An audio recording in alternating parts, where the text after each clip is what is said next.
जय Hind everyone. So welcome to waking classes. जैसे कि आप अपने मैराथन सेशंस देख रहे थे फॉर डिफरेंट एग्जाम्स, आज का जो हमारा टॉपिक ऑफ कंसर्न रहेगा वो रहेगा इन्वायरमेंट, इकोसिस्टम एंड इकोलॉजी। देखो, इसमें से काफी क्वेश्चंस एग्जाम में आते हैं आपके डिफरेंट सिलेबस में, किसी के जीके के पोर्शन में, किसी के साइंस के पोर्शन में ये मेंशन है, बट आपको पता नहीं है इसमें क्या क्या पढ़ना है, किस तरह से चीजों को कवर करना है। तो आज इन तीनों को होलिस्टिक वे में प्रिपेयर कर लेंगे। बहुत लेंदी टॉपिक है तो आराम से पढ़ेंगे, हमें कोई जल्दबाजी नहीं है।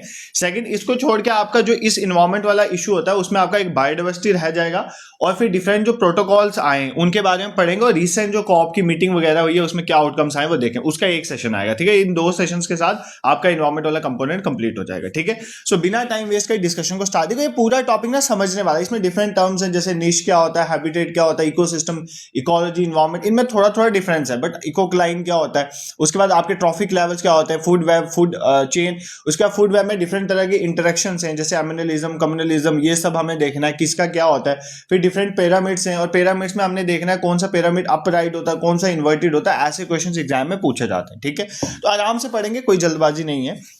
देखो, सबसे पहले आपको ये पता होना चाहिए कि इन्वायरमेंट क्या है। ठीक है, इन्वायरमेंट क्या चीज है आपको इसके बारे में पता होना है। देखो, इन्वायरमेंट किसको बोला जाता है, बेसिकली नेचुरल कंपोनेंट को बोला जाता है। आपके नेचर के अंदर जो भी बायोटिक कंपोनेंट है, बायोटिक बोले तो लिविंग कंपोनेंट। ठीक है, अभी मैं बताऊंगा बायोटिक में क्या क्या आता है और ए बायोटिक में क्या आता है। आपके बायोटिक और ए बायोटिक कंपोनेंट जो हैं आपके नेचर के अंदर, वो किस तरह से आपस में इंटरेक्ट करते हैं, उनके बीच में जो इंटरेक्शन होती है वो बेसिकली इन्वायरमेंट को बनाती है। ठीक है, सबसे बड़ा मेन चीज आपको बताना इंपॉर्टेंट याद रखनी है कि एक इन्वायरमेंट एक बहुत बड़ी टर्म है।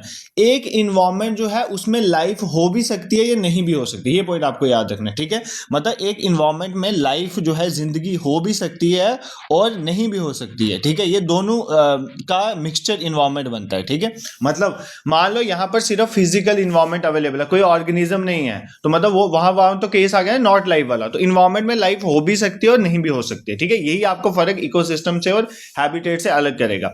इन्वायरमेंट में भी दोनों बायोटिक और एबायोटिक कंपोनेंट होते हैं। इन्वायरमेंट में भी बायोटिक और एबायोटिक कंपोनेंट होते हैं। बायोटिक बोले तो लिविंग कंपोनेंट, और एबायोटिक हो गया नॉन लिविंग कंपोनेंट। ये दोनों किस में होते हैं, इन्वायरमेंट में होते हैं, और उनके बीच में इंटरेक्शन होती है। बट इन्वायरमेंट में लाइफ हो भी सकती है और नहीं भी हो सकती है, ये आपको याद रखना है। ठीक है, आप पहले देखते हैं सर बायोटिक और एबायोटिक कंपोनेंट होते क्या, हमें मतलब समझ के पढ़ना, क्योंकि यहां से क्वेश्चन डायरेक्टली कंसेप्चुअल पूछ। देखो, बायोटिक कंपोनेंट आ गया, कोई भी लिविंग ऑर्गेनिजम्स की बात हो रही है। ठीक है, सिर्फ लिविंग ऑर्गेनिज्म नहीं, मतलब हम आप सब, ये सब हम किस में आते हैं, biotic component of the environment. ठीक है, लिविंग ऑर्गेनिज्म हो गया कोई, उसको छोड़ के मान लो कोई डेड एंड डिकेइंग मैटर आ गया, तो डेड एंड डिकेइंग मैटर वो भी किस में आता है, डेड एंड डिकेइंग मैटर जो है वो भी किस में आता है, बायोटिक कंपोनेंट में आता है। ये पॉइंट भी आपको याद रखना। ठीक है, कई बार डायरेक्टली पूछ लेता, हमें नहीं पता, तो डेड एंड डिकेइंग मैटर, या कोई बोन्स पड़ी हुई हैं, ठीक है, कोई बोन्स पड़े हैं, कोई फॉसिल्स पड़े हुए हैं, ये सारे biotic components of the environment में आते हैं। On the other hand abiotic component कौन से होते हैं, एबायोटिक बोले तो non living component. Non living component में क्या आगे, मान लो किसी जगह का क्लाइमेट कैसा है, ठीक है, किसी जगह का वेदर कैसा है, ठीक है, ये सारे कौन सा आते हैं, नॉन लिविंग कंपोनेंट में आगे। ठीक है, फिर जैसे नेचुरल फिनोमेना, जैसे कहीं पर लाइटनिंग हो रही है, जैसे टेम्परेचर है, ठीक है, ये सारे किस में आ जाते हैं, ये सारे एबायोटिक कंपोनेंट। ये लिविंग कंपोनेंट नहीं है, बट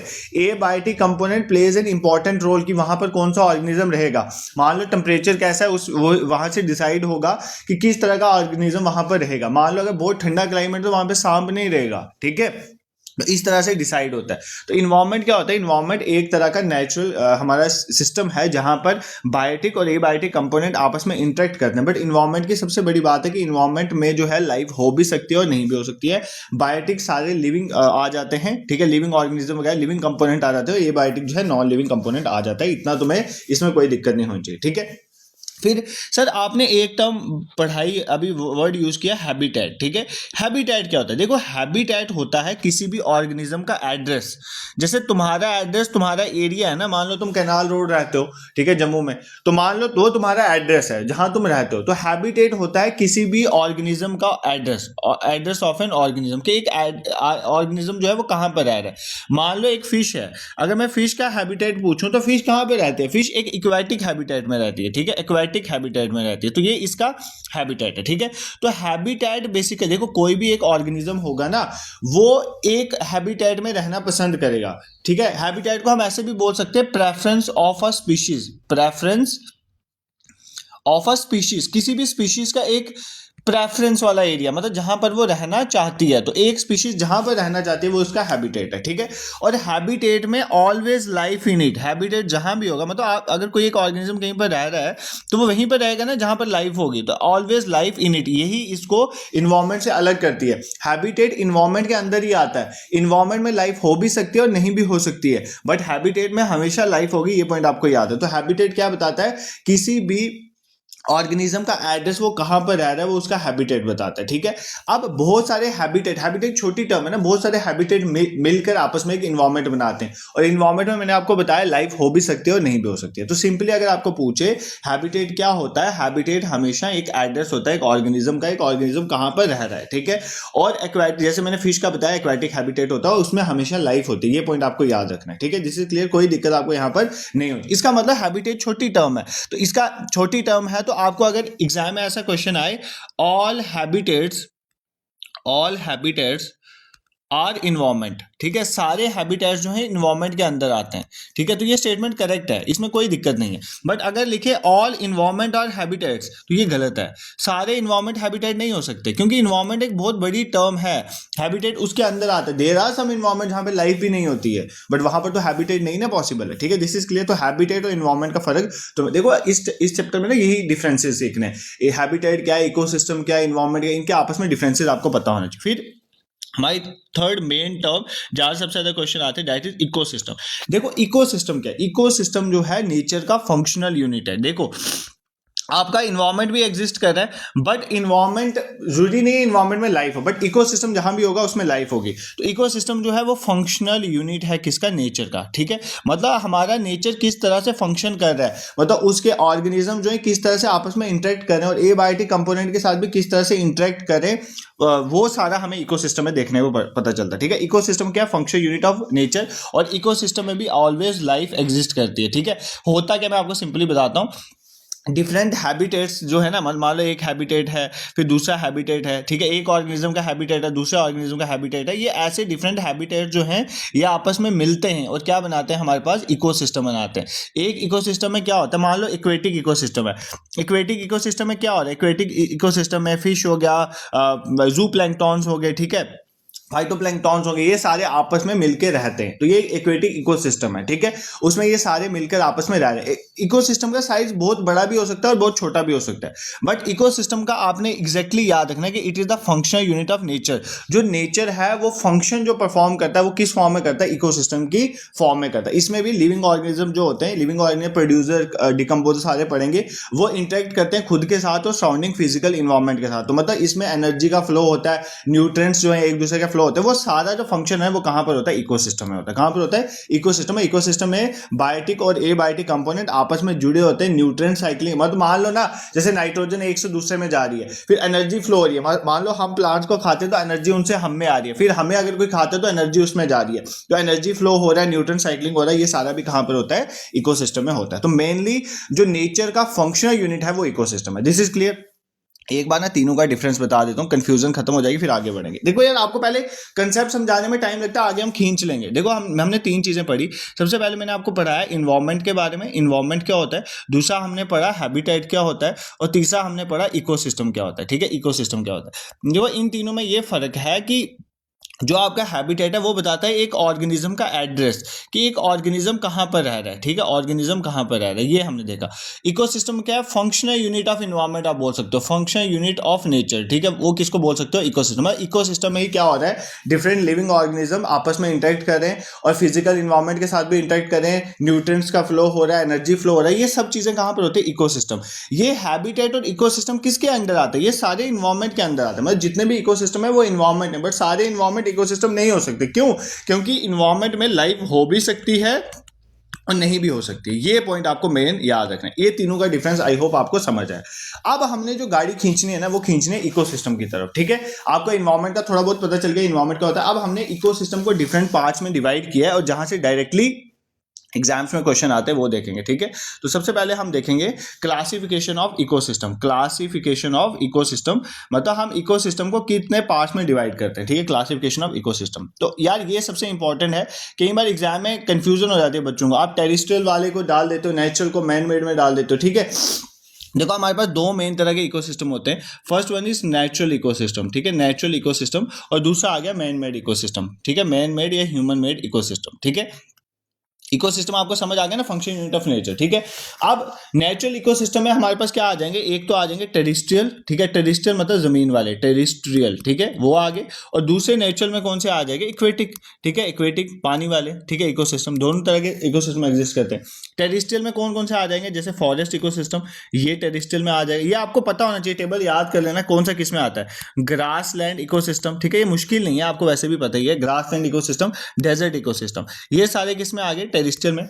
एक्वेटिक में कौन कौन से आ, देखो एक्वेटिक पानी दो तरह का हो सकता है, मान लो पानी फ्रेश वाटर है तो इसके अंदर फ्रेश वाटर इकोसिस्टम आ सकते हैं, ठीक है, फ्रेश वाटर इकोसिस्टम आ सकते हैं।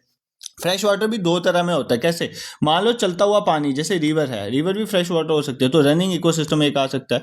तो एक जो है आपका स्टैंडिंग वाटर इकोसिस्टम भी आ सकता है, मान लो कोई पॉन्ड है उसमें साफ पानी है, तो वो भी एक तरह का इकोसिस्टम है ना, पॉन्ड के अंदर भी तो डिफरेंट स्पीशीज रहती हैं और आपस में इंटरेक्ट करते हैं, वो भी इकोसिस्टम है। तो फ्रेश वाटर में भी रनिंग और जो है आपका स्टैंडिंग आ सकता है। फिर मैरीन वाटर मतलब समुद्र का इकोसिस्टम, ठीक है, समुद्र का इकोसिस्टम भी हो सकता है, ये भी एक्वेटिक के अंदर आएगा। फिर आपका ब्रैकिश वाटर मतलब खारे पानी वाला, खारे पानी वाले में भी दो आ जाते हैं, ठीक है, ब्रैकिश वाटर में भी दो आ जाते हैं। कौन कौन से, एक तो आ गया वेटलैंड, आपके वेटलैंड जैसे सुंदरबान वेटलैंड वाला एरिया, वो भी तो एक तरह का इकोसिस्टम है, वहां पर भी डिफरेंट ऑर्गेनिज्म आपस में इंटरेक्ट करते हैं, ठीक है।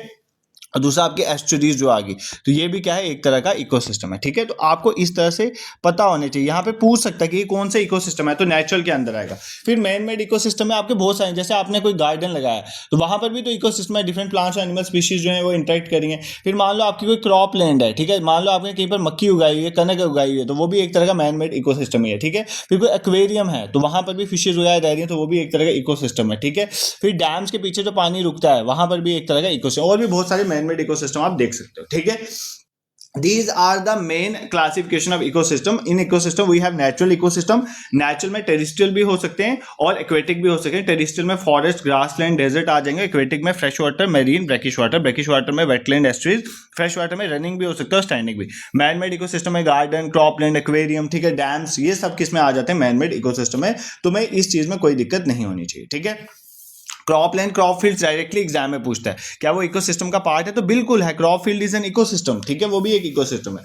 अब इकोसिस्टम के कंपोनेंट्स क्या हैं, देखो मैंने आपको ये बोला, ये तो हमने पढ़ लिया क्लासिफिकेशन, इकोसिस्टम किस तरह, इसके कंपोनेंट्स के, इसमें क्या क्या चीजें हैं इकोसिस्टम के अंदर। देखो इकोसिस्टम के दो मेन कंपोनेंट हैं, एक तो एबायोटिक कंपोनेंट, ठीक है, एबायोटिक जिसको हम बोलते हैं नॉन लिविंग कंपोनेंट, और दूसरा इसमें बायोटिक कंपोनेंट आ जाते हैं। क्या आ जाते हैं, बायोटिक, क्योंकि देखो इकोसिस्टम क्या है, मतलब नेचर का फंक्शनल यूनिट।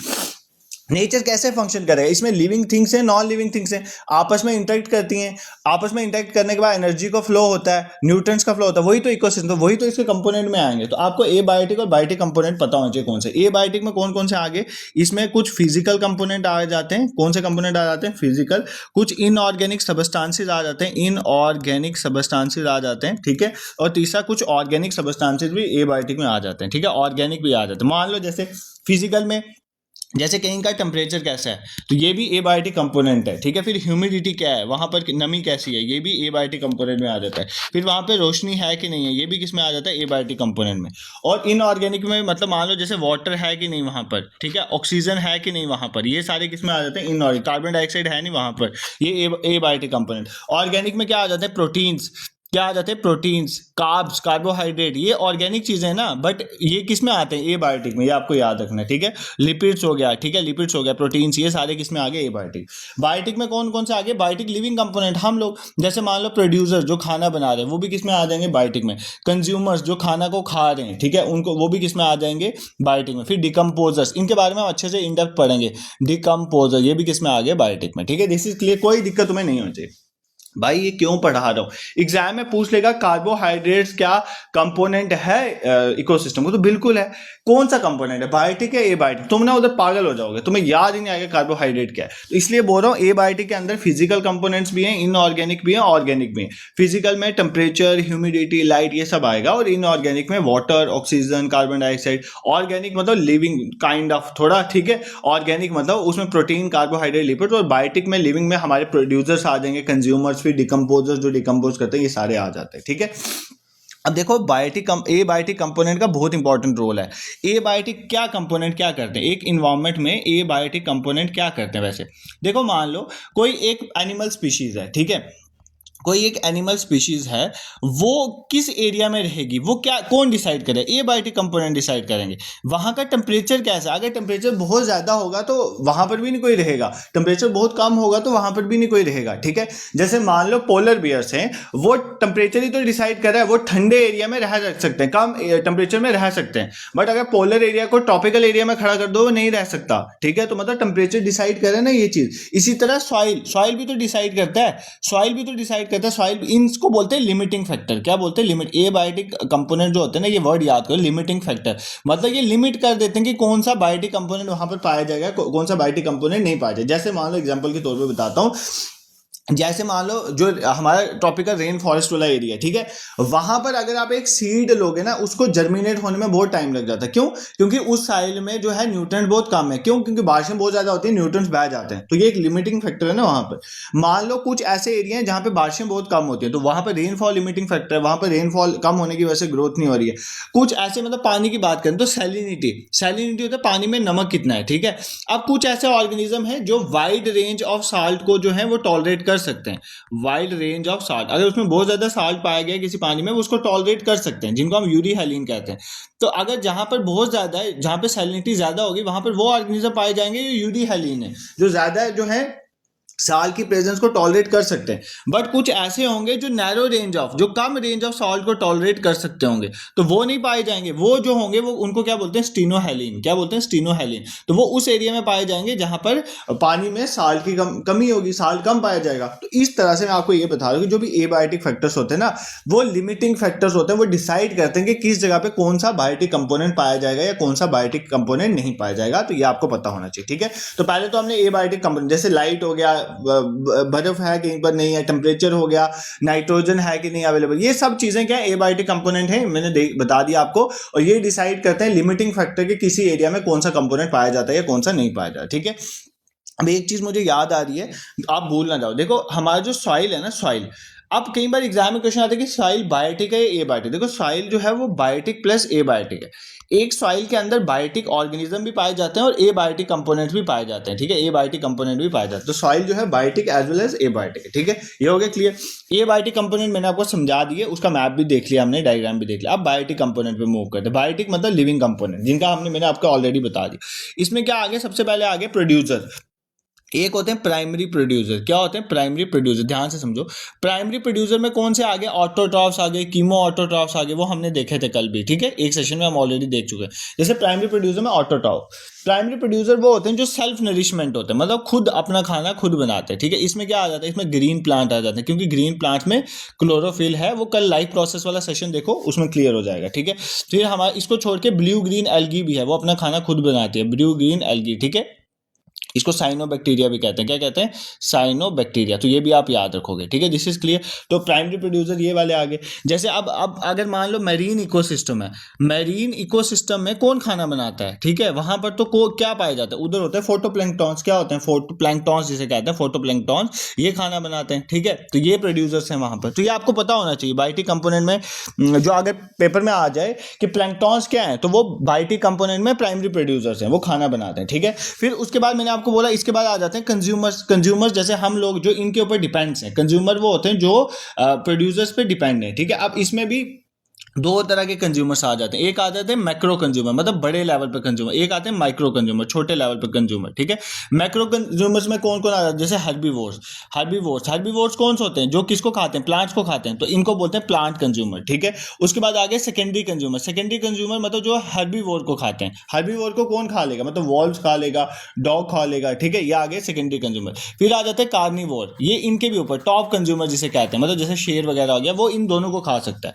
फिर मैक्रो कंज्यूमर में ऑमनीवोर्स आ जाते हैं। ऑमनीवोर्स लाइक ह्यूमन बींग्स, जो एनिमल्स को भी खा सकता है और प्लांट्स को भी खा सकता है, ठीक है। अब माइक्रो कंज्यूमर्स कौन से आ गए? ये सारे क्या पढ़ा रहा हूं, ये these are the biotic components of environment. फिर माइक्रो कंज्यूमर्स में क्या क्या आ जाते हैं? जैसे मान लो सेप्रोट्रॉफ्स, ये मैंने आपको कल भी बताया था। सेप्रोट्रॉफ्स क्या होता है, वो जो जैसे बैक्टीरिया हो गया, बैक्टीरिया फंजाई, जो क्या खाता है, डेड एंड डिकेइंग मैटर को। किसको खाता है, डेड ऑर्गेनिक मैटर को, बैक्टीरिया एंड फंजाई, ठीक है, डेड ऑर्गेनिक मैटर को जो खाता है। फिर मान लो जैसे हमारे पास होते हैं डेट्रीवोर्स। डेट्रीवोर्स क्या होता है, डेट्रीवोर्स वो होते हैं जो फीड करते हैं, डेड डिकम्पोज करते हैं ऑर्गेनिक मैटर को, ठीक है। मान लो आपके अर्थवॉर्म हो गए, वो ऑर्गेनिक मैटर को तोड़ते हैं ना, तो डेट्रीवोर्स आ गए, ये माइक्रो कंज्यूम, ये भी कंज्यूम कर रहे हैं। इसी तरह फैगोट्रॉफ्स होते हैं, फैगोट्रॉफ्स भी कंज्यूमर्स हैं, ठीक है। फैगोट्रॉफ ये भी किसी ना किसी को खा ही रहे ना, तो ये भी एक तरह के कंज्यूमर्स में आते हैं, ये भी बायोटिक कंपोनेंट में आते हैं, ठीक है। दिस इज क्लियर, कोई दिक्कत किसी को यहां तक नहीं होनी चाहिए, ठीक है। एक बार जो यहां तक पढ़ा उसको रिवाइज करते हैं, फिर आगे बढ़ेंगे, फिर हम देखेंगे इकोलॉजी के बारे में समझेंगे, ठीक है, और निश वगैरह ये सब चीजें बताऊंगा आपको। देखो यार, ये जो मैं आपको पढ़ा रहा हूं ना, ये बहुत मुश्किल से मिलता है भाई, ठीक है, तो बड़ी मेहनत है यहाँ पे, तो आप समझो। देखो हमने सबसे पहले पढ़ा व्हाट इज इन्वायरमेंट। देखो इन्वायरमेंट मैंने आपको बताया, इन्वायरमेंट एक ऐसा नेचर का कंपोनेंट समझ लो, नेचर ही है बेसिकली, जहाँ पे बायोटिक एबायोटिक आपस में इंटरेक्ट करते हैं, और वहाँ पे लाइफ हो भी सकती है और नहीं भी हो सकती है। इन्वायरमेंट मतलब सबसे ऊपर, ठीक है, उसके अंदर बायोटिक और एबायोटिक कंपोनेंट मैंने आपको समझाया। फिर हमने देखा हैबिटेट क्या होता है। हैबिटेट होता है किसी भी ऑर्गेनिज्म का एड्रेस, वो कहाँ पर रह रहा है, ठीक है। जैसे फिश है वो एक्वेटिक हैबिटेट में रह रही है, ठीक है। अगर मान लो लाइन है तो वो हमारे जंगल में रह रहा है, तो वो उसका हैबिटेट है, ठीक है। तो हैबिटेट इन्वायरमेंट के अंदर होता है, हैबिटेट में लाइफ होती है, ठीक है। Ecosystem is the function unit of nature, मतलब नेचर जो है वो फंक्शन कैसे परफॉर्म करेगा वो इकोसिस्टम डिसाइड करता है, मतलब कैसे एनर्जी फ्लो होगी, न्यूट्रिएंट्स कैसे फ्लो होंगे, वो सब देखेंगे, एनर्जी फ्लो भी देखेंगे आज, ठीक है। तो हमने डिफरेंट इकोसिस्टम के बारे में पढ़ा, जैसे इक्वेटिक इकोसिस्टम। फिर सारे हैबिटेट्स जो होते हैं इन्वायरमेंट के अंदर आते हैं, इकोसिस्टम भी इन्वायरमेंट के अंदर ही आता है। फिर हमने इकोसिस्टम को क्लासीफाई किया, we have natural ecosystem, we have man made ecosystem. Natural में हमारे पास टेरिस्ट्रियल, इक्वेटिक। टेरिस्ट्रियल में we have forest, grassland, desert, ये आ जाए। इक्वेटिक में fresh water, marine, brackish water. Man made में आपके गार्डन्स आ गए, क्रॉप लैंड्स आ गए, फिर एक्वेरिया आ गया, डैम्स, क्रॉप फील्ड्स आ गई, ये सारी वहां पर आ जाती है। फिर कंपोनेंट्स क्या है, we have abiotic and biotic component of an ecosystem, ठीक है। एबायोटिक मतलब फिजिकल, फिजिकल में टेम्परेचर, ह्यूमिडिटी, लाइट, ये सब आ जाएगा, प्रेसिपिटेशन। इनऑर्गेनिक में वाटर, ऑक्सीजन, कार्बन डाइऑक्साइड, ये सब। ऑर्गेनिक में प्रोटीन, कार्बोहाइड्रेट्स, लिपिड्स, ये सब आ जाएगा। और बायोटिक कंपोनेंट में आपके प्रोड्यूसर, कंज्यूमर्स और डिकम्पोजर। और मैंने आपको बताया कि जो एबायोटिक कंपोनेंट है उनका एक लिमिटिंग फैक्टर होता है, वो डिसाइड करते हैं किसी जगह पे बायोटिक कंपोनेंट ग्रो करेगा कि नहीं ग्रो करेगा, ठीक है। फिर ये मैंने आपको एग्जांपल के थ्रू समझाया। जैसे जहां पर ज्यादा साल्ट पाया जाता है उसको बोलते हैं यूरी हैलाइन। जहां पर ज्यादा टेम्परेचर होता है उसको क्या बोलेंगे, जहां पर भी ज्यादा होगा यूरी, और जहां पर भी कम होगा उसे बोलेंगे स्टेनो। मान लो अगर मैं टेम्परेचर की बात, जहां पर ज्यादा जो ऑर्गेनिज्म ज्यादा टेम्परेचर में रह सकते हैं उनको बोलते हैं यूरी थर्मल, जो कम टेम्परेचर में रहते हैं उसको बोलते हैं स्टेनोथर्मल, ठीक है, ये याद कर लेना। नेक्स्ट वी हैव सॉइल, जो है उसमें बायोटिक एबायोटिक कंपोनेंट दोनों है। बायोटिक कंपोनेंट हमने देखा प्राइमरी प्रोड्यूसर्स हो सकते हैं जिनको ऑटोट्रॉफ कहते हैं, जिसमें ग्रीन प्लांट्स आ जाते हैं, ब्लू ग्रीन एल्गी जिनको साइनोबैक्टीरिया कहते हैं। फिर हमने कंज्यूमर्स में देखा वी है मैक्रो कंज्यूमर, जिसमें हार्बीवोर्स, सेकेंडरी कंज्यूमर्स आ जाते हैं, कार्निवोर, ओमनिवोर, ये आपको पता है। और माइक्रो कंज्यूमर्स में हमने देखा सेप्रोट्रॉफ्स आ जाते हैं, फिर डेट्रीवोर्स आ जाते हैं, फैगोट्रॉफ्स आ जाते हैं। I hope this is clear to you, तुम्हें यहां तक कोई दिक्कत नहीं होनी चाहिए, ठीक है। अब सर इकोलॉजी क्या होती है, ये तो आपने बताया ना, इन्वायरमेंट। देखो इकोसिस्टम में अभी हम वापस आएंगे, क्या आएंगे, हम डिफरेंट ट्रॉफिक लेवल्स के बारे में पढ़ेंगे, बट इकोलॉजी थोड़ी बता। देखो इकोलॉजी जो है एग्जाम में कई बार क्वेश्चन पूछ रहा था कहां से निकला है, तो दो ग्रीक वर्ड्स हैं, ठीक है, जहां से इकोलॉजी वर्ड निकला। एक है आइकोस, ठीक है, और दूसरा है लॉजी, ठीक है, लोगस जिसे कहते हैं। देखो आइकोस का मतलब होता है होम, ठीक है, होम, और लोगस का मतलब होता है होम, और लोगस का मतलब होता है स्टडी, ठीक है। इकोलॉजी बेसिकली क्या है, इकोलॉजी होता है स्टडी ऑफ इकोसिस्टम, मतलब जो इंटरेक्शन हो रही है। मैंने आपको बताया इकोसिस्टम क्या होता है, ecosystem is basically deals with the interaction between living and non living organism, ठीक है, बायोटिक एंड एबायोटिक कंपोनेंट। और उसकी स्टडी, मतलब स्टडी करना किसको, स्टडी करना इकोसिस्टम को, स्टडी करना इंटरेक्शन को, ठीक है, इकोसिस्टम को स्टडी करना, या इंटरेक्शन बोल सकते हैं, स्टडी करना between biotic and abiotic component. वो कहां पर होता है, वो होता है इकोलॉजी में, ठीक है। इकोलॉजी एक ब्रांच है जिसमें हम स्टडी करते हैं किस तरह से ऑर्गेनिजम्स जो हैं वो आपस में इंटरेक्ट, मतलब किस तरह से उनमें एनर्जी फ्लो हो रही है, किस तरह से उनमें मिनरल्स मूव करे, वो हम देखेंगे, ठीक है। अब इसमें सबसे इंपॉर्टेंट चीज जो आपको पढ़नी है, जहां से एग्जाम में क्वेश्चन आता है, वो होता है level of organization in ecology, ठीक है, लेवल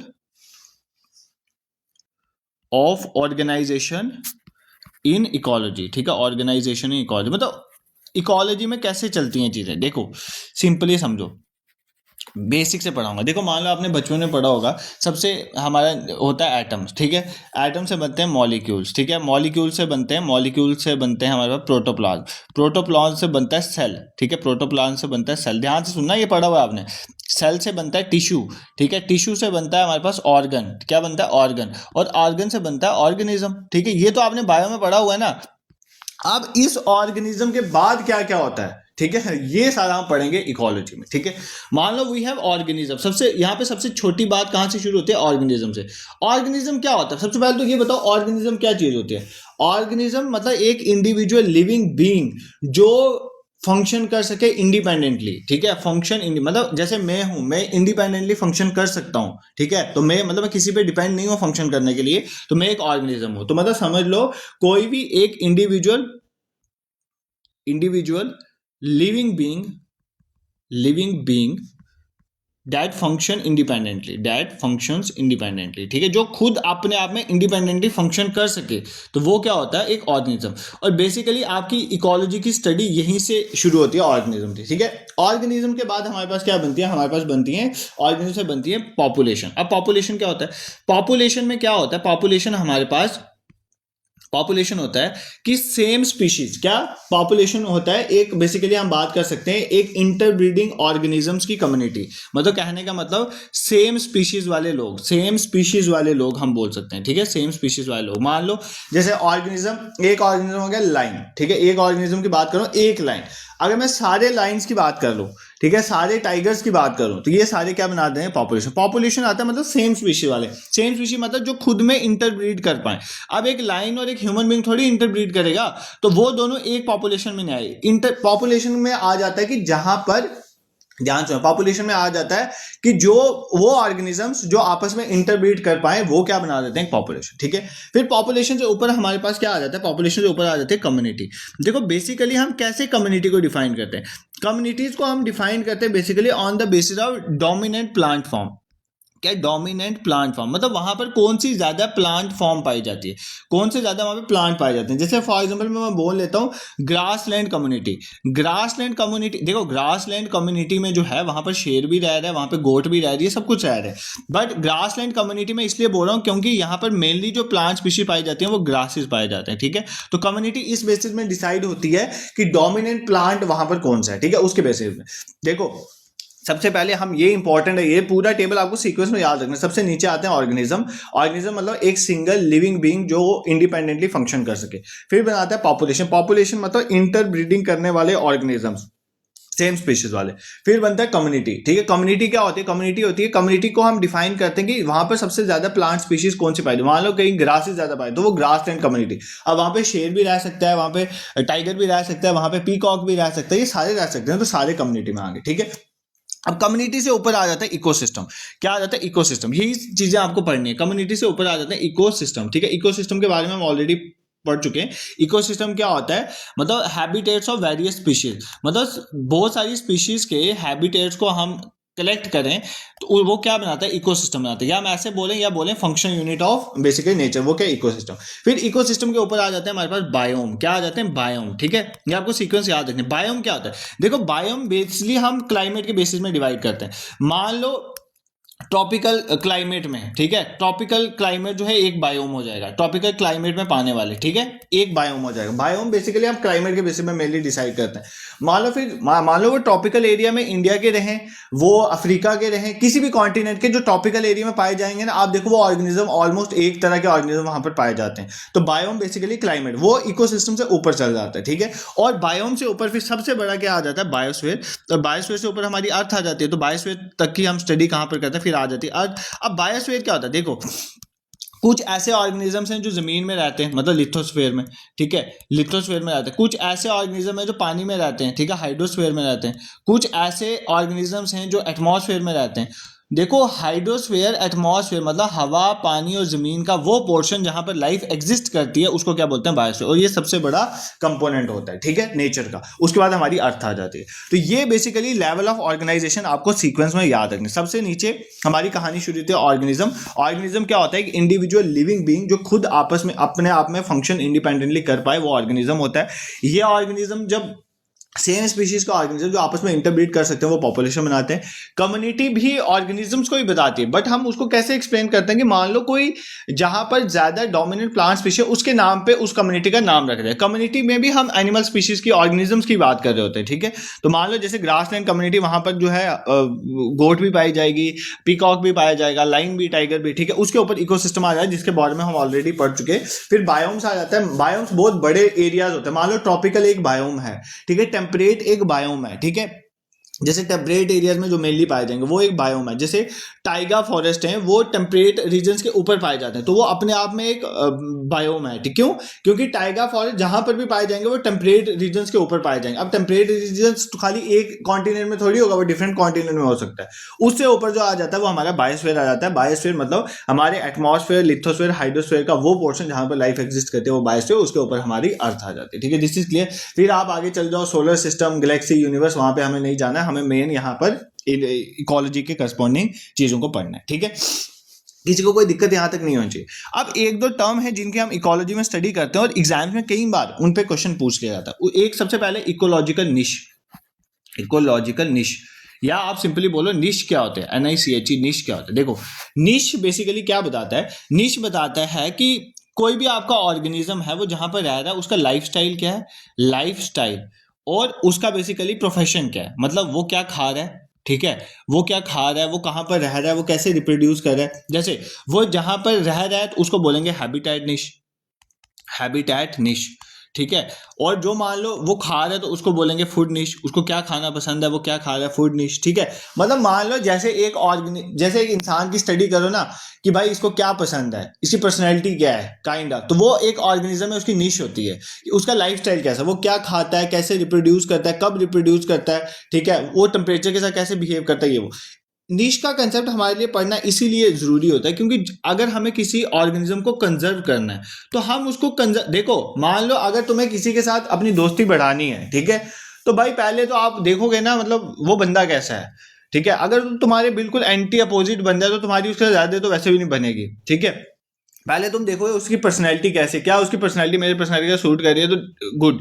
तो आपको किसी को कंजर्व करना है तो आप इसी तरह से देखोगे कि उसकी फूड हैबिट्स क्या है, उसका बेसिकली उसका रहने का तरीका क्या है, ये वो, तो मतलब उसका लाइफस्टाइल कैसा है। तो आपको कंजर्व, किसी भी ऑर्गेनिज्म को कंजर्व करने में उसके निश के बारे में पता होना बहुत जरूरी है। तो ये पॉइंट आपको याद रखना, ठीक है। निश आई होप आपको क्लियर आ गया। तो लाइफस्टाइल और प्रोफेशन के बारे में बताया किसी और। हैबिटेट में और निश में फर्क है। हैबिटेट वो बताता है कि वो रहता कहां पर है, ये एक एड्रेस ऑर्गेनिज्म का, रहता कहां पर है, ठीक है। भाई निश ये नहीं है, निश ये कि उसका प्रोफेशन क्या है, उसका लाइफस्टाइल क्या है रहने का, ये चीजें निश बताता है, ठीक है। दिस इज आई होप मैं आपके साथ जस्टिस कर पा रहा हूं इस लेक्चर में, ठीक है। नेक्स्ट आपको एक टॉपिक और यहां से जहां से अब देखो ना, मैं कुछ अब पूरा तो मैं ये पढ़ा नहीं सकता, आपको क्यों पढ़ना, आपको एग्जाम क्वालिफाई करना है। जो जो वहां पे पूछता है वो देखेंगे। एक पूछता है इकोटोन के बारे में, यहाँ पे इकोलॉजी से एक पूछता है इकोटोन टर्म क्या होता है। देखो इकोटोन क्या होती है, इकोटोन क्या होता है। देखो दो बायोम से बड़े बड़े, मान लो कैसे पढ़ें, जैसे एक मैरीन इकोसिस्टम है, ठीक है, मैरीन इकोसिस्टम है, ये अपने आप में एक समुद्र वाला इकोसिस्टम है, और एक आपका टेरिस्ट्रियल इकोसिस्टम है। टेरिस्ट्रियल इकोसिस्टम मतलब जो लैंड वाला है, जैसे डेजर्ट फॉरेस्ट आ गया, ठीक है। अब इन दोनों के बीच में जो जंक्शन, जो ट्रांजिशन एरिया है उसको हम बोलेंगे इकोटोन। क्या बोलेंगे, इकोटोन। ट्रांजिशन एरिया को हम क्या बोलते हैं, इकोटोन। तो इन दोनों मैरीन और टेरिस्ट्रियल इकोसिस्टम के बीच में जो आते हैं वो आते हैं मैंग्रोव फॉरेस्ट। क्या आते हैं, मैंग्रोव फॉरेस्ट, जैसे सुंदरबान वगैरह आगे। तो ये मैंग्रोव फॉरेस्ट के आगे अपने आप में एक इकोटोन है। क्या आगे, इकोटोन। जैसे और एग्जांपल देखो, जैसे मान लो एक तरफ आपके फॉरेस्ट हैं, दूसरी तरफ आपका डेजर्ट एरिया है। डेजर्ट एरिया, इन दोनों के बीच में हमेशा कौन सा आता है, इसमें आता है ग्रासलैंड। तो ये भी एक तरह का ट्रांजिशन एरिया, तो इसको भी हम इकोटोन बोलेंगे, ठीक है। This is clear. मान लो एक तरफ आपका फ्रेश वाटर है, एक तरफ आपका साफ पानी है, और एक तरफ आपका मान लो जो साल्ट वाटर है, सॉल्ट वाटर जो आपका ब्रैकिश वाला पानी है, ठीक है, सॉल्ट वाटर। इनके बीच में जो आती है वो आती है एस्चुरी जो आती है। तो ये भी आपका एक तरह का इकोटोन है। सर हम इकोटोन के बारे में क्यों पढ़ रहे हैं, इकोटोन के बारे में इसलिए पढ़ रहे हैं क्योंकि इकोटोन में एक इफेक्ट होता है, that is known as edge effect. क्या होता है, एज इफेक्ट। इसके बारे में आपको मुझे पढ़ाना है, इसलिए मैं पढ़ा रहा हूँ। तो इकोटोन में एक होता है एज इफेक्ट। क्या होता है, एज इफेक्ट। एज इफेक्ट क्या होता है कि मान लो यहां पर जितनी मैरीन में स्पीशीज पाई जा रही है ना, देखो एक तरफ मैरीन इकोसिस्टम है, ये टेरिस्ट्रियल, और बीच में हमारा इकोटोन है, मतलब हमारा मैंग्रोव फॉरेस्ट है। जितनी मैरीन में स्पीशीज पाई जा रही है टेरिस्ट्रियल, उससे ज्यादा स्पीशीज जो है मैंग्रोव फॉरेस्ट में पाई जाएंगी, मतलब इकोटोन में ज्यादा स्पीशीज पाई जाती हैं। इसको बोलते हैं एज इफेक्ट। क्या बोलते हैं, एज इफेक्ट। तो यूजुअली जो क्या होता है कि हमारे जो इकोटोन होते हैं उनको एज इफेक्ट मतलब उनमें ज्यादा स्पीशीज पाई जाती हैं, ठीक है, मतलब ज्यादा उनमें स्पीशीज भी पाई जाएंगी, उनके बीच में जो डाइवर्सिटी भी ज्यादा होगी, तो डाइवर्सिटी ज्यादा होगी तो वहां पर लाइफ ज्यादा पॉसिबल है, ठीक है। तो इसीलिए आपने देखा होगा मैंग्रोव फॉरेस्ट में अच्छी खासी आपकी डाइवर्सिटी ऑफ पॉपुलेशन पाई जाती है, ग्रासलैंड में भी, एस्चुरीज में भी। तो जब भी दो इकोसिस्टम या दो बायोम्स के बीच में जो ट्रांजिशन इकोटोन होता है वहां पर एज इफेक्ट की वजह से ज्यादा स्पीशीज जो है वो आपकी पाई जाती है। ये पॉइंट आपको याद रखना है, यहां से एग्जाम में आपको क्वेश्चन पूछा जाता है, ठीक है। This is clear. तो इकोलॉजी में हमने क्या क्या मेन देखा वो हम देखेंगे, इसके बाद इकोलॉजिकल सक्सेशन के बारे में देखें, बट इकोलॉजी में हमने क्या क्या मेन देखा वो अभी एक बार देख लेते हैं, फिर आगे बढ़ते हैं। देखो आराम से पढ़ते चल रहे हैं यार, ये आपको दिमाग में बैठनी चाहिए चीज़ें। देखो इकोलॉजी जो है वो दो ग्रीक वर्ड से निकला है, एक है आइकस मतलब home and logos mean study. तो इकोलॉजी मतलब होता है स्टडी ऑफ इकोसिस्टम, उनके बीच में जो इंटरेक्शंस हैं उनकी स्टडी करना, लिविंग और नॉन। फिर हमने पढ़ा कि लेवल ऑफ ऑर्गेनाइजेशन कैसे ऑर्गेनाइज है इकोलॉजी में। सबसे पहले हम ऑर्गेनिज्म के बारे में पढ़ते हैं। ऑर्गेनिज्म क्या होता है? एक इंडिविजुअल लिविंग बीइंग जो इंडिपेंडेंटली फंक्शन कर सकता है। उसके बाद हमारी पॉपुलेशन आ जाती है, पॉपुलेशन मतलब सेम स्पीशीज जो आपस में इंटरब्रीड करते हैं। फिर कम्युनिटी आ जाती है, मतलब डोमिनेंट कम्युनिटी क्या होती है? कम्युनिटी भी ऑर्गेनिज्म को रिप्रेजेंट करता है, डिफरेंट स्पीशीज के, बट कम्युनिटी डिफाइन होते हैं on the basis dominant plant species वहां पे जो पाई जाती है। फिर इकोसिस्टम मतलब वो तो हम ऑलरेडी पढ़ चुके हैं, फंक्शन यूनिट ऑफ नेचर। फिर बायोम आ जाते हैं उसके ऊपर, मतलब क्लाइमेट के बेसिस में मेनली हम इनको डिफाइन करते हैं। उसके ऊपर बायोस्फीयर आ जाता है, मतलब लिथोस्फीयर, हाइड्रोस्फीयर और एटमॉस्फेयर का वो पार्ट जहाँ पे लाइफ एग्जिस्ट करती है, उसके ऊपर अर्थ आ जाती है। इकोलॉजिकल निश बताता है किसी भी ऑर्गेनिज्म का लाइफ स्टाइल, उसके रहने का तरीका, वो क्या खाता है, क्या पीता है, क्या सोता है, कैसे रिप्रोड्यूस करता है, इसके बेसिस में किसी भी ऑर्गेनिज्म को हम जो है कंजर्व कर सकते हैं। इकोटोन एक बेसिकली ट्रांजिशन एरिया आ जाता है बिटवीन टू मेजर इकोसिस्टम या बिटवीन टू मेजर बायोम्स, ठीक है। जैसे मैरीनो टेरेस्ट्रियल के बीच में मैंग्रोव्स आ गए, इनमें एज इफेक्ट की वजह से ज्यादा स्पीशीज पाई जाती हैं as compare to the two major biome जिनको ये कनेक्ट करें, इसलिए हमारे लिए पॉइंट ऑफ टॉपिक हो जाते हैं, पढ़ने के लिए हमारे लिए जरूरी है। दिस इज क्लियर, कोई दिक्कत तुम्हें यहां तक तो नहीं है, ठीक है। अब हमें सबसे इंपॉर्टेंट टॉपिक जहां पे सबसे ज्यादा क्वेश्चन पूछते हैं, that is function of ecosystem. देखो अब जो टॉपिक आ रहे हैं ना वहां पे सबसे ज्यादा क्वेश्चन आएंगे, तो अच्छे से पढ़ना है इनको। फंक्शन ऑफ इकोसिस्टम, देखो इकोसिस्टम का क्या फंक्शन है। इकोसिस्टम जो आपका फंक्शन यूनिट है नेचर का, उसके क्या क्या फंक्शन है। सबसे पहली बात इकोलॉजिकल सक्सेशन। इकोलॉजिकल सक्सेशन पहले यहीं से स्टार्ट करें। इकोलॉजिकल सक्सेशन, इकोलॉजिकल सक्सेशन का मतलब क्या होता है? इकोलॉजिकल सक्सेशन का मतलब होता है, मान लो कि एक जगह पे पहले, आज जिस जगह पे आपको जंगल दिख रहे हैं ना, एक टाइम पे वहां पर बेयर रॉक हुई होगी, एक टाइम पे वहां पे मान लो समुंदर हुआ होगा। तो मतलब इकोलॉजिकल सक्सेशन कैसे होते हैं, कैसे एक स्पीशीज के बाद दूसरी स्पीशीज आती है, दिस दैट ये वो, तो वो हम पढ़ेंगे। दूसरा हम पढ़ेंगे एनर्जी फ्लो कैसे होती है। फिर हम डिफरेंट टॉपिक लेवल्स में देखेंगे एनर्जी कैसे एक ऑर्गेनिज्म से दूसरे ऑर्गेनिज्म में जाती है, एनर्जी फ्लो पढ़ेंगे। और फिर आपका है न्यूटन साइकिल। देखो न्यूटन साइकिल से ज्यादा क्वेश्चन नहीं आते हैं, ठीक है। अगर जरूरत पड़ी तो नेक्स्ट सेशन में इसका थोड़ा बहुत देख लेंगे, बाकी इसको मैं इतना नहीं पढ़ाऊंगा, इसको नेक्स्ट टॉपिक में थोड़ा सा देख लेंगे। जहां से मुझे लगा इंपॉर्टेंट आता है बायोजियोकेमिकल साइकिल। ये क्या है न्यूटन साइकिल? न्यूटन साइकिल मतलब आपके कैसे न्यूटन मूव करते हैं, मतलब कार्बन कैसे मूव होता है, नाइट्रोजन कैसे मूव होता है डिफरेंट स्पीशीज में, कार्बन साइकिल, नाइट्रोजन साइकिल, ये सब इसमें आ जाता है। तो इसको नेक्स्ट सेशन में थोड़ा देख लें, क्योंकि ये दोनों खुद में ही बहुत बड़े टॉपिक्स हैं, इनको ही काफी टाइम लग जाएगा, ठीक है। क्योंकि यहाँ से सबसे ज्यादा क्वेश्चन आते हैं एनर्जी फ्लो वाले, किस तरह से एनर्जी फ्लो होती है। यहाँ से टॉपिक लेवल का कंसेप्ट है, फिर पायरामिड्स पढ़ने, डिफरेंट पायरामिड्स और नंबर, ये वो जहां से डायरेक्ट क्वेश्चंस आते हैं वो हम देखेंगे, ठीक है। सबसे पहले इकोलॉजिकल सक्सेशन से स्टार्ट करते हैं। देखो इकोलॉजिकल सक्सेशन का मतलब क्या है। इकोलॉजिकल सक्सेशन का मतलब है कैसे एक स्पीशीज के बाद दूसरी स्पीशीज वहां पर आती है, ठीक है। मान लो एक जगह पे एक टाइम पे बेयर रॉक थी, बेयर रॉक, ठीक है। बेयर रॉक मतलब कुछ भी नहीं था वहां पर, बंजर एक रॉक थी, ठीक है। उसमें थोड़ी देर बाद देखना कुछ सालों के बाद वहां पर क्या हुआ, लाइक कुछ साल मतलब जब मैं हंड्रेड्स ऑफ ईयर की बात करूँ, कुछ सालों के बाद वहां पर लाइकन्स आ जाते हैं। लाइकन्स क्या होता है? लाइकन्स बताया हुआ है एल्गी और फंजाई का कॉम्बिनेशन। एल्गी जो है वो फूड प्रोवाइड करती है और फंजाई जो है इसको शेल्टर वगैरह प्रोवाइड करती है, तो लाइकन्स वो होते हैं, ठीक है। वहां पे लाइकन्स आ जाते हैं, ठीक है।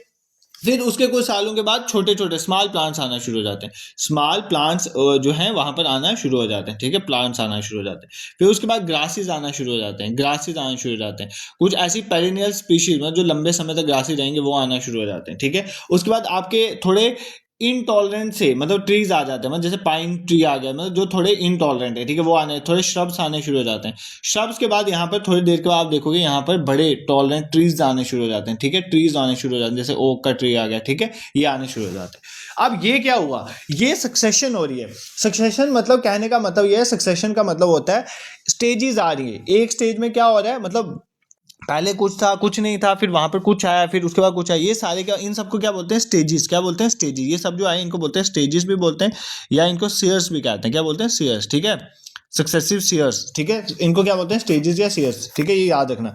ये ट्रांजिशनल कम्युनिटी है। देखो आपकी सबसे पाइनियर कम्युनिटी देखो सबसे पहले होता है प्राइमरी सक्सेशन। प्राइमरी सक्सेशन का मतलब होता है कि आपको कोई एरिया जहां पे कोई भी नहीं रहता था पहले, वहां पर कोई चीज आके रहना शुरू होगी, ठीक है, उसको बोलते हैं पाइनियर स्पीशीज। मान लो कौन सी पाइनियर, पहले ये बेयर बंजर रॉक थी, यहाँ पे पाइनियर स्पीशीज क्या है, जैसे लाइकन। सबसे पहले यहाँ पे क्या आए? लाइकन आए, ठीक है। मतलब यहाँ पर एल्गी और फंजाई आए, ठीक है, ये आगे पाइनस स्पीशीज। उसके बाद आपकी ट्रांजिशनल सीरीज आने लगी, फिर स्मॉल प्लांट्स आने लगे, फिर ग्रासेस आने लगे, फिर पाइन, फिर सबसे लास्ट में क्या आया, ट्रीज या ओक्स। इनको बोलेंगे क्लाइमेक्स कम्युनिटी। क्या बोलेंगे, क्लाइमेक्स कम्युनिटी, ठीक है, climax community. This is clear, कोई दिक्कत है यहाँ पर? तो आपको सक्सेशन कैसे, सक्सेशन क्या होता है बेसिकली, डायरेक्शनल चेंज, ये एक डायरेक्शन में चेंज हो रहा है। ऐसा नहीं हो सकता कि बेयर रॉक के बाद डायरेक्ट ग्रासेस आए, नहीं, ये डायरेक्शनल है। तो एक डायरेक्शनल चेंज होना वेजिटेशन का किसी इकोलॉजिकल टाइम स्केल में, उसको हम बोलते हैं सक्सेशन। जहां पे एक कम्युनिटी जो है दूसरी कम्युनिटी को रिप्लेस करेगी, तब तक ऐसा रिप्लेसमेंट चलता रहेगा जब तक एक क्लाइमेक्स कम्युनिटी, एक स्टेबल कम्युनिटी नहीं, क्योंकि ट्रीज एक स्टेबल, फॉरेस्ट एक स्टेबल कम्युनिटी है, जब तक ये नहीं आए तब तक एक स्पीशीज दूसरे को जो है रिप्लेस करते रहेगी, ये हमने पढ़ा। फिर जो ये बीच में ट्रांजिशनल स्टेजेस आती हैं, इनको क्या बोलते हैं, स्टेजेस बोल सकते हैं, या ट्रांजिशनल स्टेज या ट्रांजिशनल सीज बोलते हैं, ठीक है, कम्युनिटी सीज भी कहते हैं। सबसे पहली जो स्पीशीज किसी एरिया में आती है उसको बोलते हैं पाइनर स्पीशीज, ठीक है, प्राइमरी स्पीशीज या पाइनर स्पीशीज, ठीक है। और उसके बाद डिफरेंट स्पीशीज आती रहती है, और जो सबसे लास्ट में आते हैं उनको बोलते हैं क्लाइमेक्स स्पीशीज या क्लाइमेक्स कम्युनिटी, ठीक है। I hope this is clear to you. अब एक पॉइंट आपको याद रखना है, आपको एग्जाम में डायरेक्ट याद रखना है कि अगर सपोज करे कोई आपको पूछे कि सक्सेशन, ये जो सक्सेशन हो रही है एक स्पीशीज के बाद दूसरी स्पीशीज, ये कौन से एरिया में ज्यादा होती है अर्थ के, तो जो मिडल लैटिट्यूड्स है ना, एक बड़े कॉन्टिनेंट के जो मिडल वाला पोर्शन होता है ना, एक बड़े कॉन्टिनेंट के मिडल वाले पोर्शन में ज्यादा सक्सेशन होती है, जल्दी होती है, फास्टर होती है। क्यों ऐसा इसलिए होता है कि जो मिडल वाले एरिया होता है ना, वहां पे हर तरह के सीड्स जो है पहुंचते हैं, तो जब सीड्स पहुंचेंगे तो वहां पे प्लांट्स ग्रो करेंगे। तो सीड्स का डिस्पर्स मिडल एरिया में दोनों तरफ से होता है, नीचे से भी और ऊपर से भी, और वहां पे सीड डिस्पर्समेंट ज्यादा होती है, इसलिए वहां पर सक्सेशन बहुत फास्ट होती है। ये पॉइंट आप याद कर लेना, ठीक है। बाकी आपको इकोलॉजिकल सक्सेशन में जो इंपॉर्टेंट चीजें वो यही वाली याद रखनी थी। इकोलॉजी सक्सेशन क्या होता है, सक्सेशन मतलब, कहने का मतलब है कि एक कम्युनिटी का दूसरी कम्युनिटी को रिप्लेस करना until a stable community be present there. जैसे मान लो सबसे पहले बेयर रॉक थी, उसके ऊपर सबसे पहले pinus species lichen, but lichen is not a stable community, ठीक है। उसके बाद आपके स्मॉल प्लांट्स आएंगे, फिर ग्रासेस आएंगे, फिर ग्रासेस के बाद जब ट्रीज पहुंचेंगे, ट्री स्टेबल कम्युनिटी, उसको जो है उसको क्या बोलेंगे, उसको लास्ट जो है क्लाइमेक्स कम्युनिटी जो है बोलते हैं, वो एक स्टेबल कम्युनिटी वहां पे आना शुरू हो जाती है, ठीक है। This is clear. एक तो यहां से ये क्वेश्चन आता है। फिर एक आपको डिफरेंट तरह की सक्सेशन की टाइप्स होती हैं, ठीक है।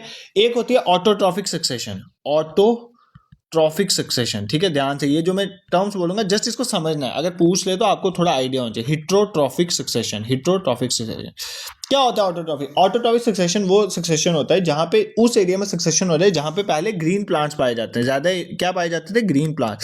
तो ग्रीन प्लांट ऑटोट्रॉफ्स होते हैं, तो ऐसी सक्सेशन को ऑटोट्रॉफिक सक्सेशन कहेंगे। और जहां पे ज्यादा हेटेरोट्रॉफ्स पाए जाते हैं, इनिशियली जहां पे ज्यादा हेटेरोट्रॉफ्स पाए जाएंगे, ऐसी सक्सेशन को क्या बोलेंगे, हेटेरोट्रॉफिक सक्सेशन, ठीक है। तो ये आपको याद रखना है। फिर एक होता है ऑटोजेनिक सक्सेशन, ये भी पूछ लेता है। एक होता है एलोजेनिक सक्सेशन, ये इंपॉर्टेंट है। एक होता है ऑटोजेनिक, ऑटोजेनिक, ये डिफरेंट सक्सेशन की टाइप्स हैं। ऑटोजेनिक सक्सेशन, एक होता है एलोजेनिक सक्सेशन। इनमें क्या फर्क है? ऑटो मतलब होता है स्थल, जहां पर जिस एरिया में सक्सेशन हो रही है, अगर उसी एरिया के इनहैबिटेंट जो है वो सक्सेशन ला रहे हैं, उसको बोलेंगे ऑटोजेनिक सक्सेशन। बट अगर बाहर से आ रहा है कोई आउटसाइड फोर्सेस, मान लो हवा ले आई वहां पे कुछ ऑर्गेनिज्म, और उसकी वजह से सक्सेशन हो रही है, तो वो होगा एलोजेनिक सक्सेशन, ठीक है, ये याद रखना। तो ये होता है इनहैबिटेंट, जो वहां के इनहैबिटेंट्स हैं, अगर वही सक्सेशन ला रहे हैं, एक के बाद दूसरे आते जा रहे हैं, दैट इज ऑटोजेनिक सक्सेशन। और अगर सपोज करो बाहर से कोई आगे सक्सेशन ला रहा है, उसको बोलेंगे allogenic succession. This is clear, कोई दिक्कत आपको यहां पर नहीं होनी चाहिए, ठीक है, दिस इज क्लियर। अगर एक सक्सेशन, अब ये इंपॉर्टेंट है, अगर एक सक्सेशन किसी भी बंजर जगह से होती है, जैसे मान लो बेयर रॉक से, किसी भी बंजर जगह से जहां पे मॉइस्चर लो है, बंजर कहने का मतलब क्या होता है, बंजर कोई भी चीज क्या है, मतलब मॉइस्चर इज लो। अगर कोई भी सक्सेशन जो है वो किसी बंजर एरिया से, जैसे बेयर रॉक से स्टार्ट हो रही है, उस सक्सेशन को बोलेंगे जीराज। क्या बोलेंगे? जीराज, ये याद कर लेना, ठीक है, जीराज। और अगर सक्सेशन कहीं वाटर बॉडी से हो रही है, वाटर बॉडी से सक्सेशन मतलब पानी था वहां पे और वहां पे नई नई स्पीशीज आना शुरू होगी, तो उसको बोलेंगे हाइड्राज। क्या बोलेंगे? हाइड्राज। तो सबसे पहले ध्यान से सुनो, अगर किसी बंजर जगह से सक्सेशन हो रही है जहां पे मॉइस्चर बिल्कुल लो है, उसको बोलेंगे जीराज सक्सेशन। और अगर जहां पे वाटर बॉडी होगी वहां पे बोलेंगे हाइड्राज, ठीक है। अब मान लो ये हाइड्राज, और ना ही हाइड्राज वाली कंडीशन है ना ही जीराज, मतलब वहां पर मिडिल कंडीशन है, ठीक है, मीडियम वाटर कंडीशन है, medium water condition, medium water condition, ठीक है। उसको हम क्या बोलेंगे? उसको हम बोलते हैं बेसिकली मैसिक। क्या बोलते हैं? मैसिक, मैसिक, ये याद कर रहे हैं, मैसिक सक्सेशन। मतलब ना तो ये ज्यादा ड्राई है उसकी जीराज की तरह, और ना ही ज्यादा वेट है हाइड्रिक की तरह, ठीक है, इसको बोलते हैं मैसिक, ठीक है, दिस इज क्लियर। ये तो पढ़ लिया हमने जमीन के बारे में। अब सबसे पहले अगर मैं बात करूं वाटर बॉडीज में, वाटर बॉडी में सक्सेशन कैसे हो, देखो वाटर बॉडी में सबसे पहले जो पाइनर स्पीशीज हैं वो कौन सी आती हैं, फाइटोप्लैंक्टन। जैसे वहां पे लाइचेंस वगैरह आते हैं ना, यहाँ पे आते हैं फाइटोप्लैंक्टन, ठीक है, फाइटोप्लैंक्टन। फाइटोप्लैंक्टन मतलब वो ये ऑटोट्रॉफ्स हैं, ऑटोट्रॉफ्स हैं जो फाइटो मतलब सनलाइट की प्रेजेंस में अपना खाना बनाते हैं।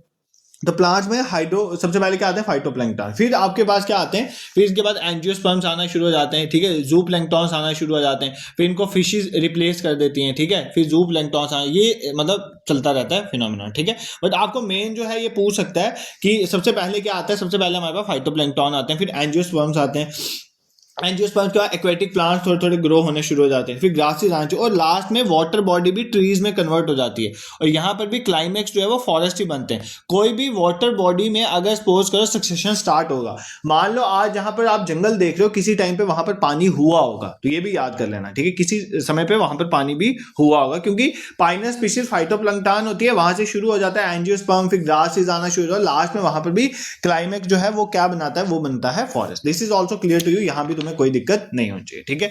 हमने क्या पढ़ा ये थोड़ा देख लेते हैं ना। उसके बाद सक्सेशन, हमने देखो हम इकोसिस्टम के फंक्शंस पढ़ रहे थे। सबसे पहला इकोसिस्टम का फंक्शन हमने पढ़ा सक्सेशन। सक्सेशन का मतलब होता है, इकोलॉजिकल सक्सेशन का मतलब होता है कि किसी एक प्लेस में किस तरह से एक स्पीशीज को दूसरी स्पीशीज ने रिप्लेस किया जब तक ये क्लाइमेक्स स्टेबल कम्युनिटी वहां पर नहीं आ जाती। तो उसके हमने एग्जांपल पढ़ी, मान लो कहीं पर बंजर जमीन थी, सबसे पहले जो वहां पर आए लाइकन्स आए, तो लाइकन्स को हम बोलेंगे पाइनर स्पीशीज। उसके बाद स्मॉल प्लांट्स आने लगे, ये सारे ट्रांजिशनल स्पीशीज हैं, ये लंबे समय तक नहीं है। फिर ग्रासेस आए, फिर पाइन्स आए, फिर श्रब्स आए, बट लास्ट में ट्रीज फॉरेस्ट आ गए, तो वो आ गया क्लाइमेक्स कम्युनिटी आपकी, ठीक है। और सक्सेशन में आपको मैंने ये चीज बताया कि मिडल जो लैटिट्यूड्स होते हैं वहां में सक्सेशन ज्यादा होती है, सीड वहां पे ज्यादा डिस्पर्स होता है। फिर हमने टाइप देखी सक्सेशन की, ऑटोट्रॉफिक, हिटो, जहां पर प्लांट स्पीशीज पाइनर स्पीशीज आए तो ऑटोट्रॉफिक, जहां पर एनिमल स्पीशीज आए तो हिटरोट्रॉफिक, जहां पर खुद उधर के इनहैबिटेंट्स जो है वो सक्सेशन ला रहे हैं तो इनहैबिटेंट ला रहे हैं तो ऑटोजेनिक, और जहां पर बाहर से आउटसाइड फोर्सेस की वजह से हो रहे हैं तो एलोजेनिक। फिर हमने देखा अगर तो बंजर जमीन से सक्सेशन स्टार्ट हो तो जिराज, वाटर बॉडी से हाइड्राज, और अगर मीडियम वाली कंडीशन तो मैसिक कंडीशन बोलते हैं। और अगर वाटर बॉडी की बात करें तो पाइनर स्पीशीज वहां पर फाइटोप्लैंक्टन्स होते हैं, और वाटर बॉडी भी लास्ट में जाके किसमें कन्वर्ट हो जाती है, फॉरेस्ट में, वहां पर भी फॉरेस्ट एक क्लाइमेक्स कम्युनिटी के रूप में उभरता है। I hope this is clear to you, यहां तक तुम्हें कोई दिक्कत नहीं है, ठीक है। यहां तक अगर लेक्चर पसंद आ रहा है ना और पढ़ाने का तरीका मेरा, तो it hardly takes a second, आप इस यूट्यूब चैनल को सब्सक्राइब कर सकते हो यहां पे, ठीक है। पानी वानी पी लो, क्योंकि आप जो पढ़ना है ना वो सबसे सबसे सबसे सबसे इंपॉर्टेंट है। ऐसा कोई पेपर नहीं होगा जहां पे इकोसिस्टम के ट्रॉफिक लेवल से कोई क्वेश्चन आया हो, जहां पे पिरामिड से कोई क्वेश्चन आया हो, ठीक है, यहां से तो हर पेपर में आपको क्वेश्चन दिखेगा अगर उस कंपोनेंट में देखेंगे। बाकी जितने बच्चे ये सेशन देख रहे हैं, अगर आपको मतलब इंपॉर्टेंट इन्फॉर्मेशन चाहिए रिलेटेड टू एग्जाम, जिस दैट ये वो कब क्लास होगी देता है, तो आप टेलीग्राम और व्हाट्सएप को ज्वाइन कर लो, जिसके लिंक मैंने डिस्क्रिप्शन में डालें। सेकंड, ये कोई पहला मैराथन सेशन नहीं है, आपके जीके, जम्मू कश्मीर, हर एक पोर्शन के और साइंसेस के भी मैराथन सेशन पढ़ रहे हैं, तो आप कंप्लीट मैराथन सेशन वाली प्लेलिस्ट में जाके देख सकते हो। ऐसा कोई टॉपिक नहीं है जिस आप एग्जाम के लिए प्रिपेयर कर रहे हो जिसका कंटेंट आपको अवेकनिंग क्लासेस में नहीं मिलेगा। आप टॉपिक का नाम लिखो, आगे अवेकनिंग क्लासेस लिखो, आपको कंटेंट मिल जाएगा और आप वहां से पढ़ सकते हो। सारा यूट्यूब में फ्रीली अवेलेबल है, ठीक है, दिस इज क्लियर। और जितने जूनियर असिस्टेंट के बच्चे इस सेशन को देख रहे हैं, अगर आपको टेस्ट, मॉक टेस्ट में पार्टिसिपेट करना है बिल्कुल एग्जाम ओरिएंटेड, तो आप गूगल में जाके awakeningclasses.in लिखना, हमारी ऑफिशियल वेबसाइट मिल जाएगी, वहां पर जाके आप टेस्ट दे सकते हो, ठीक है। चलो लेट्स बिगिन, ठीक है भाई। अब जो है ना कंसेप्ट इंपॉर्टेंट है तो ध्यान से समझना, ठीक है। पेन भी चेंज कर लें, तुम्हारा थोड़ा ना माइंड थोड़ा चेंज हो जाता है। चलो इसी ब्लू के साथ स्टार्ट करते हैं अपनी। थोड़ी लाइट है यार, थोड़ी डार्क लेते हैं, ऐसे तुम्हें दिखेगा नहीं, ये देख लें डार्क, ठीक है। अब हमने चलना है ट्रॉफिक लेवल्स के कंसेप्ट में। क्या ट्रॉफिक लेवल, ठीक है।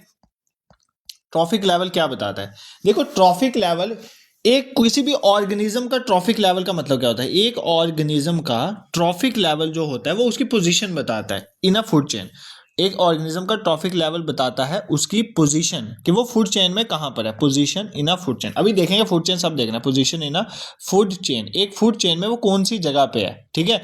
मतलब वो क्या है, वो एक प्लांट है, प्रोड्यूसर है, डिकम्पोजर्स है, या हर्बीवोर है, या कार्निवोर है, या ओमनिवोर, ये ट्रॉफिक लेवल उसकी पोजीशन बताता है। ठीक है, ट्रॉफ का मतलब जो बेसिकली होता है ना, ये जो ट्रॉफ वर्ड है ना, ट्रॉफ का मतलब होता है नरिशमेंट। क्या होता है? नरिशमेंट। आपको कई बार एक्चुअल मीनिंग भी इनका पूछ जाता है। ट्रॉफ का मतलब होता है नरिशमेंट। तो बेसिकली ट्रॉफिक लेवल्स का मतलब जो है वो रिप्रेजेंट करता है कि एक इकोसिस्टम में किस तरह से नरिशमेंट मिलती है, किस तरह से एनर्जी फ्लो होती है, एनर्जी किस ट्रॉफिक लेवल में कितनी मिलेगी, ये सारा जो है एक ट्रॉफिक लेवल से दूसरे ट्रॉफिक लेवल में एनर्जी फ्लो किस तरह से होता है वो सारा हम देखते हैं यहाँ पर। ठीक है, अब इसमें सबसे पहले आपको ट्रॉफिक लेवल में एनर्जी फ्लो ये वो समझने से पहले आपको सबसे पहले फूड चेन का कंसेप्ट पता होना चाहिए। ठीक है, फूड चेन क्या होती है वो हम देखेंगे। ठीक है, सबसे पहले मेरे को एक चीज कॉमन बताओ, अगर मैं आपको एक डायग्राम बना के यहाँ पे समझाऊं तुम इजिली इससे समझ जाओगे ना। देखो, अगर मान लो मैं सबसे नीचे रखता हूँ प्लांट्स को, ठीक है, प्लांट्स को सबसे नीचे रखता हूँ, उसके ऊपर मैं रखता हूँ हर्बीवोर्स को, हर्बीवोर्स को, ठीक है, उसके ऊपर मैं रखता हूँ कार्निवोर को, ठीक है, कार्निवोर को रखता हूँ। ठीक है, उसके बाद हम रखता हूँ, ये आगे फर्स्ट लेवल कार्निवोर, ये आगे second level carnivore, second level carnivore. ठीक है, सेकंड लेवल कार्निवोर। अब ये क्या है? देखो, सबसे पहले जो आपके प्लांट्स मैंने सबसे नीचे लिखे, जो प्लांट्स के बारे में बात कर रहा हूँ, प्लांट्स क्या है आपके? ये जो प्लांट्स हैं आपके ऑटोट्रॉफ्स हैं। क्या है? ऑटोट्रॉफ्स। ऑटोट्रॉफ्स बोले तो ये अपना खाना खुद बनाते हैं, ये अपना खाना खुद बनाते हैं। तो ये सबसे नीचे आ गए। ये ट्रॉफिक लेवल है, ये पहला ट्रॉफिक लेवल है प्लांट्स का, ये दूसरा ट्रॉफिक लेवल है हर्बीवोर्स का, ये तीसरा ट्रॉफिक लेवल है फर्स्ट कार्निवोर का, ये चौथा ट्रॉफिक लेवल है सेकंड कार्निवोर का। ये ट्रॉफिक लेवल है, मतलब पोजीशन है, प्लांट की जो पोजीशन है वो फर्स्ट पोजीशन है किसमें? फूड चेन में। ठीक है, उसी तरह हर्बीवोर की जो है ट्रॉफिक लेवल में सेकंड पोजीशन है, सेकंड पोजीशन है। तो ट्रॉफिक लेवल पोजीशन तो बता। हर्बीवोर क्या होते हैं? जो प्लांट को खाते हैं। ठीक है, हर्बीवोर क्या होते हैं? जो प्लांट को खाते हैं, इनको हम हिट्रोट्रॉफ्स कहते हैं। ऑटोट्रॉफ जो होते हैं वो खाना बनाते हैं, हिट्रोट्रॉफ्स वो होते हैं जो खाने को खाते हैं। ठीक है, ना कि बनाते हैं। ठीक है, इनको हम बोलेंगे जो हर्बीवोर्स होते हैं इनको बोलेंगे प्राइमरी कंज्यूमर। ये तो कंज्यूम कर रहे हैं ना, बट ये पहले नंबर पे है कंज्यूमर की लिस्ट में, तो इनको बोलेंगे प्राइमरी कंज्यूमर। ठीक है, इसके ऊपर जो फर्स्ट कार्निवोर, ये भी हिट्रोट्रॉफ है, ये भी खाना खाते हैं। सेकंड वाले जो होंगे ये भी हिट्रोट्रॉफ ही हैं, सारे हिट्रोट्रॉफ हैं। बट फर्क क्या है? हिट्रोट्रॉफ, ये भी हिट्रोट्रॉफ, बट फर्क ये है कि जो ये है ये प्राइमरी कंज्यूमर, ये पहले नंबर पे खाते हैं। ठीक है, फिर जो सेकेंडरी कंज्यूमर है ये किसको खाते हैं? ये प्राइमरी कंज्यूमर को खाते हैं। ठीक है, इसलिए हम इनको सेकेंडरी कंज्यूमर कहते हैं। उसके ऊपर जो सेकंड लेवल वाले आगे इनको बोलते हैं टर्शरी या क्वार्टरनरी। ठीक है, इनको टॉप कंज्यूमर भी कहते हैं, जैसे लाइन वगैरह हो गया, इनको टॉप भी कहते हैं, टॉप कंज्यूमर भी कहते हैं। क्यों कहते हैं टॉप कंज्यूमर? ये इनको भी खा सकते हैं, इनको भी खा सकते हैं, किसी को भी खा सकते हैं। मान लो एक लाइन है, वो गोट को भी खा सकता है, वो वोल्व को भी खा सकता है, तो ये किस में आ जाएगा? टॉप में। ठीक है, तो ये याद रखना। ठीक है, तो ये आपके क्या है? ये बेसिकली आपके ट्रॉफिक लेवल्स हैं। ये क्या है? आपके ट्रॉफिक लेवल्स। ठीक है, तो इस ट्रॉफिक लेवल, देखो मान लो जो फर्स्ट ट्रॉफिक लेवल वाला होगा ना, इससे क्या पता चलता है? इसकी एनर्जी सबसे ज्यादा होगी। मान लो इसकी अगर 100% एनर्जी है ना इसके बाद, तो अगले लेवल में सिर्फ इसका 10% जाएगा, मतलब 10% एनर्जी जाएगी। अगले लेवल में 0.1% एनर्जी जाएगी, उसका 10%। मतलब हर लेवल में एनर्जी कम पहुंचती है, मतलब 10% हर लेवल में एनर्जी कम हो जाती है। ठीक है, इसको बोलते हैं 10% ला। क्या बोलते हैं इसको? 10% ला, 10% ला, 10% ला। ठीक है, 10% ला। सबसे पहली बात पूछ सकता है किसने दिया, तो लिंडेमैन ने दिया था। किसने दिया था? लिंडेमैन इसका नाम है, इसने दिया था। इसने बोला था कि हर ट्रॉफिक लेवल में एनर्जी जो है वो 10% ही पहुंचती है। मान लो पहले में अगर 100 है तो उसका 10% जो है नेक्स्ट में पहुंचेगी, फिर तीसरे में उसका 10%, उसका, इसका मतलब ये है कि ज्यादा से ज्यादा 4 एक ट्रॉफिक लेवल, 4 मैक्सिमम 5, इससे ज्यादा ट्रॉफिक लेवल एग्जिस्ट नहीं करते हैं, 4 या 5। क्यों? क्योंकि एनर्जी नहीं पहुंचती है ऊपर वाले ट्रॉफिक लेवल्स में। तो अगर एनर्जी नहीं पहुंचेगी तो वो सर्वाइव कैसे करेगा जो 6 या 7वें नंबर पे ट्रॉफिक लेवल में? ट्रॉफिक लेवल क्या बताता है? मैंने आपको बोला ट्रॉफिक लेवल पोजीशन बताता है एक फूड चेन में किसी ऑर्गेनिज्म की। ठीक है, मैंने जैसे आपको बता दिया, जैसे प्लांट्स है तो आपका उसका ट्रॉफिक लेवल 1 है, इसका मतलब क्या है? वो पहली पोजीशन में है, तो सारी एनर्जी वो लेगा। उसके बाद जो है उसके सेकंड ट्रॉफिक लेवल में उसकी 10% एनर्जी पहुंचे, उसके बाद वाले में उसके 10%, उसके 10%, ऐसे। तो जो टॉप में है उसको तो बहुत कम एनर्जी मिल रही है, इसलिए ज्यादा से ज्यादा ट्रॉफिक लेवल 4 या 5 होते हैं, इससे ज्यादा नहीं होते। तो ये पॉइंट आपको सबसे पहले क्लियर होना चाहिए। ठीक है, दिस इज क्लियर। तो ट्रॉफिक लेवल का कंसेप्ट आई होप तुम्हें थोड़ा बहुत दिमाग में पड़ा होगा। अब फूड चेन क्या होता है? ठीक है, फूड चेन, फूड चेन क्या होता है? देखो, फूड चेन क्या होता है? देखो, एक हमने प्रोड्यूसर ने एनर्जी बनाई और उस प्रोड्यूसर की एनर्जी जो है वो ऊपर ऊपर मूव करने लगी। कैसे मूव होने लगी? ट्रॉफिक लेवल्स में एनर्जी का मूव होना शुरू हो गया। कैसे मूव होने शुरू हुई? With repeated eating. कैसे? रिपीटेड ईटिंग, मतलब एक ऑर्गेनिज्म दूसरे को खा रहा है, फिर दूसरे उसको कोई और खा रहा है। ठीक है, उसको कोई खा रहा है, ये जो लिंक बनते हैं ना इसको बोलते हैं फूड चेन। फूड चेन क्या मतलब? Repeated eating and being eaten, and being eaten. मतलब मान लो एक गोट है, उसने खाया किसको, उसने खाया, एक गोट ने खाया घास को, ठीक है, तो एनर्जी उसके पास पहुंची।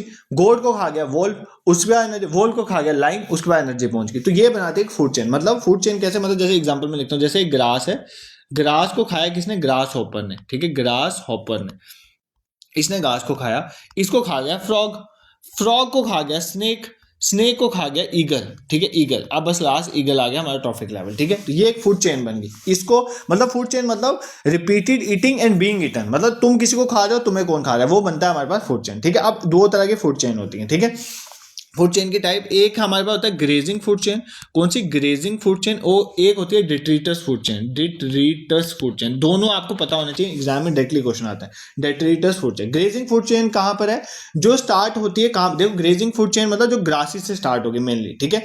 देखो दो तरह से, इसमें भी दो है, एक आता है टेरिस्ट्रियल, टेरिस्ट्रियल, एक आता है इक्वेटिक। भाई ये डायरेक्टली पूछ लेता है एग्जाम में कि कौन किसको खा रहा है, तो ये अच्छे से फूड चेन याद करो। जैसे टेरिस्ट्रियल में अगर मैं बात करूं, ये मैंने आपको जो टेरिस्ट्रियल की एग्जांपल लिखी, एक ग्रास को ग्रास हॉपर खा रहा है, उसको फ्रॉग खा रहा है, उसको स्नेक खा रहा है, उसको ईगल खा रही है, ये ग्रेजिंग फूड चेन है, ठीक है। मतलब फूड चेन प्लांट से स्टार्ट हो रही है, तो वो आगे grazing food chain. But aquatic में भी तो प्लांट पाए जाते हैं, जो एक्वेटिक इकोसिस्टम में प्लांट पाए जाते हैं, मैंने ऑलरेडी बता चुका हूं, उनको क्या बोलते हैं, उनको बोलते हैं फोटोप्लैंक्टन। क्या बोलते हैं, फाइटोप्लैंक्टन, ठीक है। यहां पर क्या होगा, सबसे पहले फाइटोप्लैंक्टन होंगे, यही प्राइमरी प्रोड्यूसर है, यही खाना बनाते हैं। इनको जो है जू प्लैंक्टन खाएंगे, जू प्लैंक्टन। जू प्लैंक्टन को बेसिकली कौन खा लेगा, मान लो इनको फिशेस खा लेंगी, ठीक है, फिशेस। फिशेस को कौन खा लेंगे, फिशेस को बर्ड खा लेंगे, बर्ड खा लेते हैं ना फिशेस को, तो ये भी आपकी एक फूड चेन बन गई। ये भी किसमें आता है, ग्रेजिंग फूड चेन में, ग्रेजिंग में टेरिस्ट्रियल इकोसिस्टम, ठीक है। फिर आ गया डेट्रीटस फूड चेन। अब जरूरी नहीं है फूड चेन ग्रासेस से या फाइटोप्लैंक्टन से स्टार्ट होगी। फूड चेन जो है वो डेड डिकेइंग मैटर से भी स्टार्ट हो सकती है। कहां से स्टार्ट हो जाती है, डेड डिकेइंग। मान लो एक डेड लीव्स है हमारे, ठीक है, डेड लीव्स, मतलब जो भी food chain dead decaying matter से स्टार्ट होते हैं उसको बोलते हैं डेट्रीटर। डेड लीव्स हैं, डेड लीव्स को कौन खा सकता है, कीड़े होते हैं ना जो डेड लीव्स को खाते हैं, जैसे वुड लॉस हो गया, ये खा सकता है। वुड लॉस को कौन खा सकता है, बर्ड खा सकता है। बर्ड, एक छोटे बर्ड को क्या खा सकता है, लार्ज बर्ड खा सकता है, मान लो ईगल खा सकती है, ठीक है। तो ये क्या बन गया, डिट्रीटस फूड चेन, ठीक है। डिट्रीटस फूड चेन मतलब कहां से स्टार्ट होगी, जो organic matter of dead and decaying animal या प्लांट किसी से भी स्टार्ट हो जा सकती है, ठीक है, तो उसको बोलेंगे डिट्रीटस। तो यहाँ पर जो काम करते हैं वो डिकम्पोजर्स काम करते हैं। जैसे डेड लीव्स को खाने वाले, डिकम्पोज करने वाला वुड लॉस है, वुड लॉस को कोई बर्ड खाएगा। जैसे यार राउंड आप देखते हो ना यार, जब जैसे मान लो आपने किसी जमीन को हला, ठीक है, वहां पर आपने ट्रैक्टर वगैरह घुमाया, उसके बाद क्या होता है, बर्ड्स आते हैं, वो बीच में खाते रहते हैं, ठीक है, क्यों, वहां से इंसेक्ट्स निकलते हैं, वो insects basically dead decaying matter को खा जाते हैं, उनको खाने वाले बर्ड्स आ जाते हैं, फिर बर्ड्स को एक बिगर बर्ड भी खा सकते हैं। तो ये आपका आ गया डिट्रीटस फूड चेन। ये दोनों फूड चेन के बारे में आपको पता होना चाहिए, ठीक है। देखो क्या अभी तक हमने क्या पढ़ा, मतलब थोड़ा ना दिमाग में चीजें समझते चलो यार, ऐसा नहीं है कि आप पढ़ रहे हो और पीछे आपको पता ही नहीं है क्या पढ़ रहा है, ठीक है। ट्रॉफिक लेवल सबने देखा, सबसे पहले ट्रॉफिक लेवल किसी ऑर्गेनिज्म की फूड चेन में पोजीशन बताता है, ठीक है। ट्रॉफिक का मतलब होता है नरिशमेंट। मैंने आपको एक ऐसे बताया कि सबसे पहले जैसे नीचे प्लांट्स हैं, ऑटोट्रॉफ, जो अपना खाना खुद बनाते हैं, फिर उनको हर्बीवोर खा रहा है, हर्बीवोर को फर्स्ट कार्निवोर को सेकंड लेवल कार्निवोर, ठीक है, जिसको हम क्या बोलेंगे, primary consumer, secondary consumer, tertiary consumer, ठीक है, जिसको टर्शियरी कंज्यूमर, क्वार्टरनरी कंज्यूमर, इनको टॉप कंज्यूमर कहते हैं। तो ये क्या बन गई, ये उनकी पोजीशन है एक ट्रॉफिक लेवल में। अगर फर्स्ट पोजीशन में है तो ज्यादा एनर्जी, हर पोजीशन के बाद एनर्जी जो है वो 10% ही पहुंचती है सर। ये 10% ला किसने दिया था, लिंडमैन ने दिया था। और मैक्सिमम 4-5 ट्रॉफिक लेवल ही होंगे, उसके बाद तो एनर्जी ही नहीं बचेगी, तो क्या वो सर्वाइव करेगा ऑर्गेनिज्म, ठीक है, ये क्लियर हो गया। सेकंड, फूड चेन क्या होता है, फूड चेन मतलब एक सिस्टम है जिसमें रिपीटेड ईटिंग है और बीइंग ईटन है, मतलब तुम किसी को खा रहे हो, तुम्हें कोई खा रहा है, दैट इज फूड चेन। अब इसमें दो हैं, एक है ग्रेजिंग है, डिट्रीटस। ग्रेजिंग वाली मान लो वो इसमें टेरिस्ट्रियल, इक्वेटिक। टेरिस्ट्रियल मतलब जो ग्रासेस से स्टार्ट हुई, ग्रास को ग्रास ऊपर, फ्रॉग, स्नेक, ईगल। एक्वेटिक में एक्वेटिक में खाना बनाने वाले फाइटोप्लैंक्टन होते हैं, एग्जाम में क्वेश्चन था, उनको खाने वाले, मतलब जैसे यहाँ पे ग्रास हॉपर हर्बीवोर है ना, और यहाँ पे जू प्लैंक्टन एक हर्बीवोर है, वो किसको खाता है, एक्वेटिक फाइटोप्लैंक्टन। फिर फिशेस, फिर बर्ड, फिर डेट्रीटस है जो डेड ऑर्गेनिक मैटर से स्टार्ट होता है, डेड प्लांट्स एनिमल से, जैसे डेड लीव्स आ गए, इनको वुड लॉस खाएगा, उसको बर्ड खाएगा, ईगल, ये कहानी इस तरह से चलती रहती है। I hope this is clear to you. अब ये तो आ गया एक सिंगल चेन, बट क्या आपके एटमॉस्फेयर, आपके इन्वायरमेंट में ये होता है कि घास को खाली, मैंने यहाँ पे ग्रास हॉपर बताया, तो घास को खाली ग्रास हॉपर ही खाता है क्या, उसको गोट नहीं खाती क्या, उसको काऊ नहीं खाती, नहीं। तो हमारे जो इन्वायरमेंट में चलता है वो फूड चेन नहीं चलता है, वो होता है फूड वेब। फूड चेन तो जस्ट कंसेप्ट समझाने के लिए, हमारे इन्वायरमेंट क्या चलता है, फूड वेब।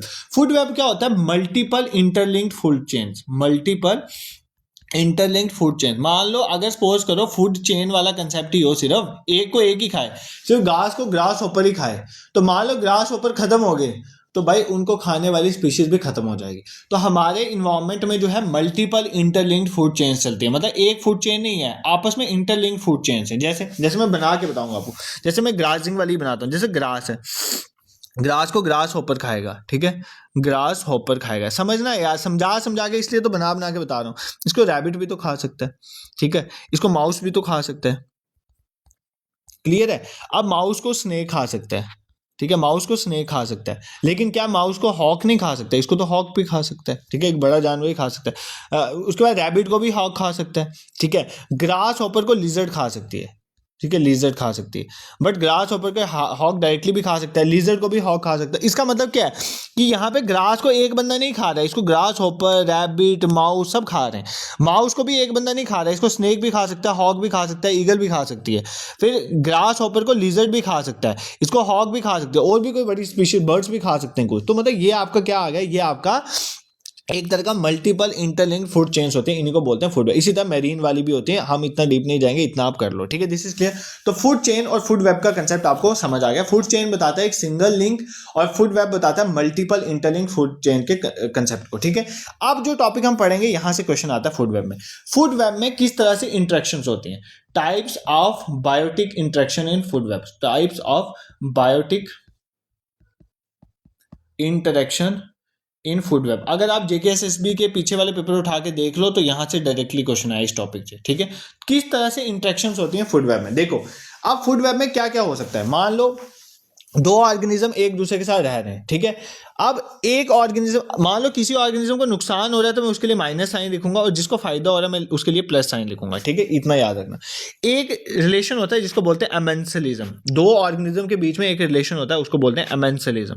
एमेंसलिज्म मतलब एक ऐसी इंटरेक्शन है दो ऑर्गेनिजम्स के बीच में जिसमें क्या होगा, एक स्पीशीज जो होगा उसको नुकसान होगा और दूसरी स्पीशीज को फायदा होगा, दूसरी स्पीशीज को फायदा, उस रिलेशन को बोलते हैं एमेंसलिज्म। मान लो एक बड़ा पेड़ लगा है, ठीक है, और एक छोटा पेड़ है उसके साथ में, तो जो बड़ा पेड़ है वो उसको वो लाइट अच्छे से मिलेगी, धूप अच्छे से मिलेगी, पानी अच्छे से मिलेगा, वो अच्छे से ग्रो करेगा। और साथ में जो छोटा प्लांट होगा वो क्या होगा, उसको अच्छे से धूप नहीं मिल रही है, उसे अच्छे से पानी नहीं मिल पा रहा है, तो वो खत्म हो जाएगा। तो ये एक रिलेशन एमेंसलिज्म है। एमेंसलिज्म एक रिलेशन है जहां पर एक जो है स्पीशीज जो है वो अच्छी रहेगी, फायदा होगा उसका, वो ग्रो करेगी, दूसरी जो है या अनअफेक्टेड भी रह सकते हैं और दूसरे का नुकसान हो जाएगा, दूसरे का नुकसान। जैसे मान लो एक पेड़ है, यहाँ पे ध्यान से सुनो ना, ये अगर मान लो मेरे पास एक पेड़ है, उसके साथ एक छोटा सा पौधा है, एक छोटा सा पौधा है।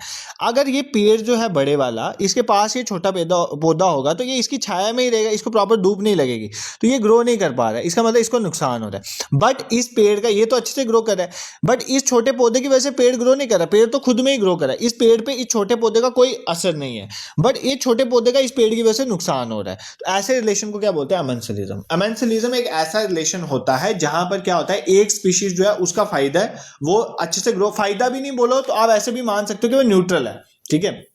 फायदा मानोगे तुम कंफ्यूज हो जाओ, वापस समझा दो, देखो एमेंसलिज्म रिलेशन में, उसको भूल जाओ तो पढ़ा अभी, तुम कंफ्यूज हो जाओगे। एमेंसलिज्म रिलेशन में क्या होता है, एक स्पीशीज को कोई ना फायदा है ना नुकसान है, वो न्यूट्रल है और दूसरे का नुकसान हो रहा है। जैसे अब इस एग्जांपल को देखो, जैसे ये पेड़ है, ये पेड़ बड़े वाला है, इसका छोटे पेड़ का पास होने से ना इसको फायदा है ना नुकसान है, बट छोटे पेड़ का नुकसान हो रहा है, तो इस रिलेशन को क्या बोलते हैं, एमेंसलिज्म, ठीक है।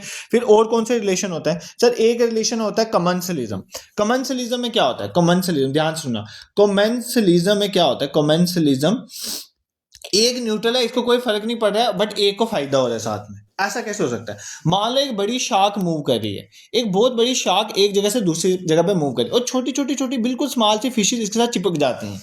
तो शार्क मूव करके एक जगह पे दूसरी जगह जाती है ना, तो फिशेज भी छोटी छोटी इनके साथ ही चल जाते हैं। क्या शार्क का कोई नुकसान है इसमें, नहीं है, बट इन फिशेज का छोटी छोटी का फायदा हो रहा है। ऐसे रिलेशन को बोलते हैं कमेंसलिज्म। क्या बोलते हैं, कमेंसलिज्म, ये आपको बताऊं जी, ठीक है। फिर तीसरा रिलेशन आ गया म्यूचुअलिज्म। म्यूचुअलिज्म मतलब दोनों का फायदा, दोनों में प्लस लिख रहा हूं, दोनों का फायदा। मान लो एल्गी और फंजाई, एल्गी खाना दे रहा है, फंजाई जो है उसको शेल्टर दे रही है, तो दोनों का फायदा होता है। ऐसे रिलेशन को बोलेंगे म्यूचुअलिज्म, ठीक है। नेक्स्ट और कौन कौन से रिलेशंस होते हैं भाई, डायरेक्टली क्वेश्चन पूछता है किसका फायदा किसका नुकसान।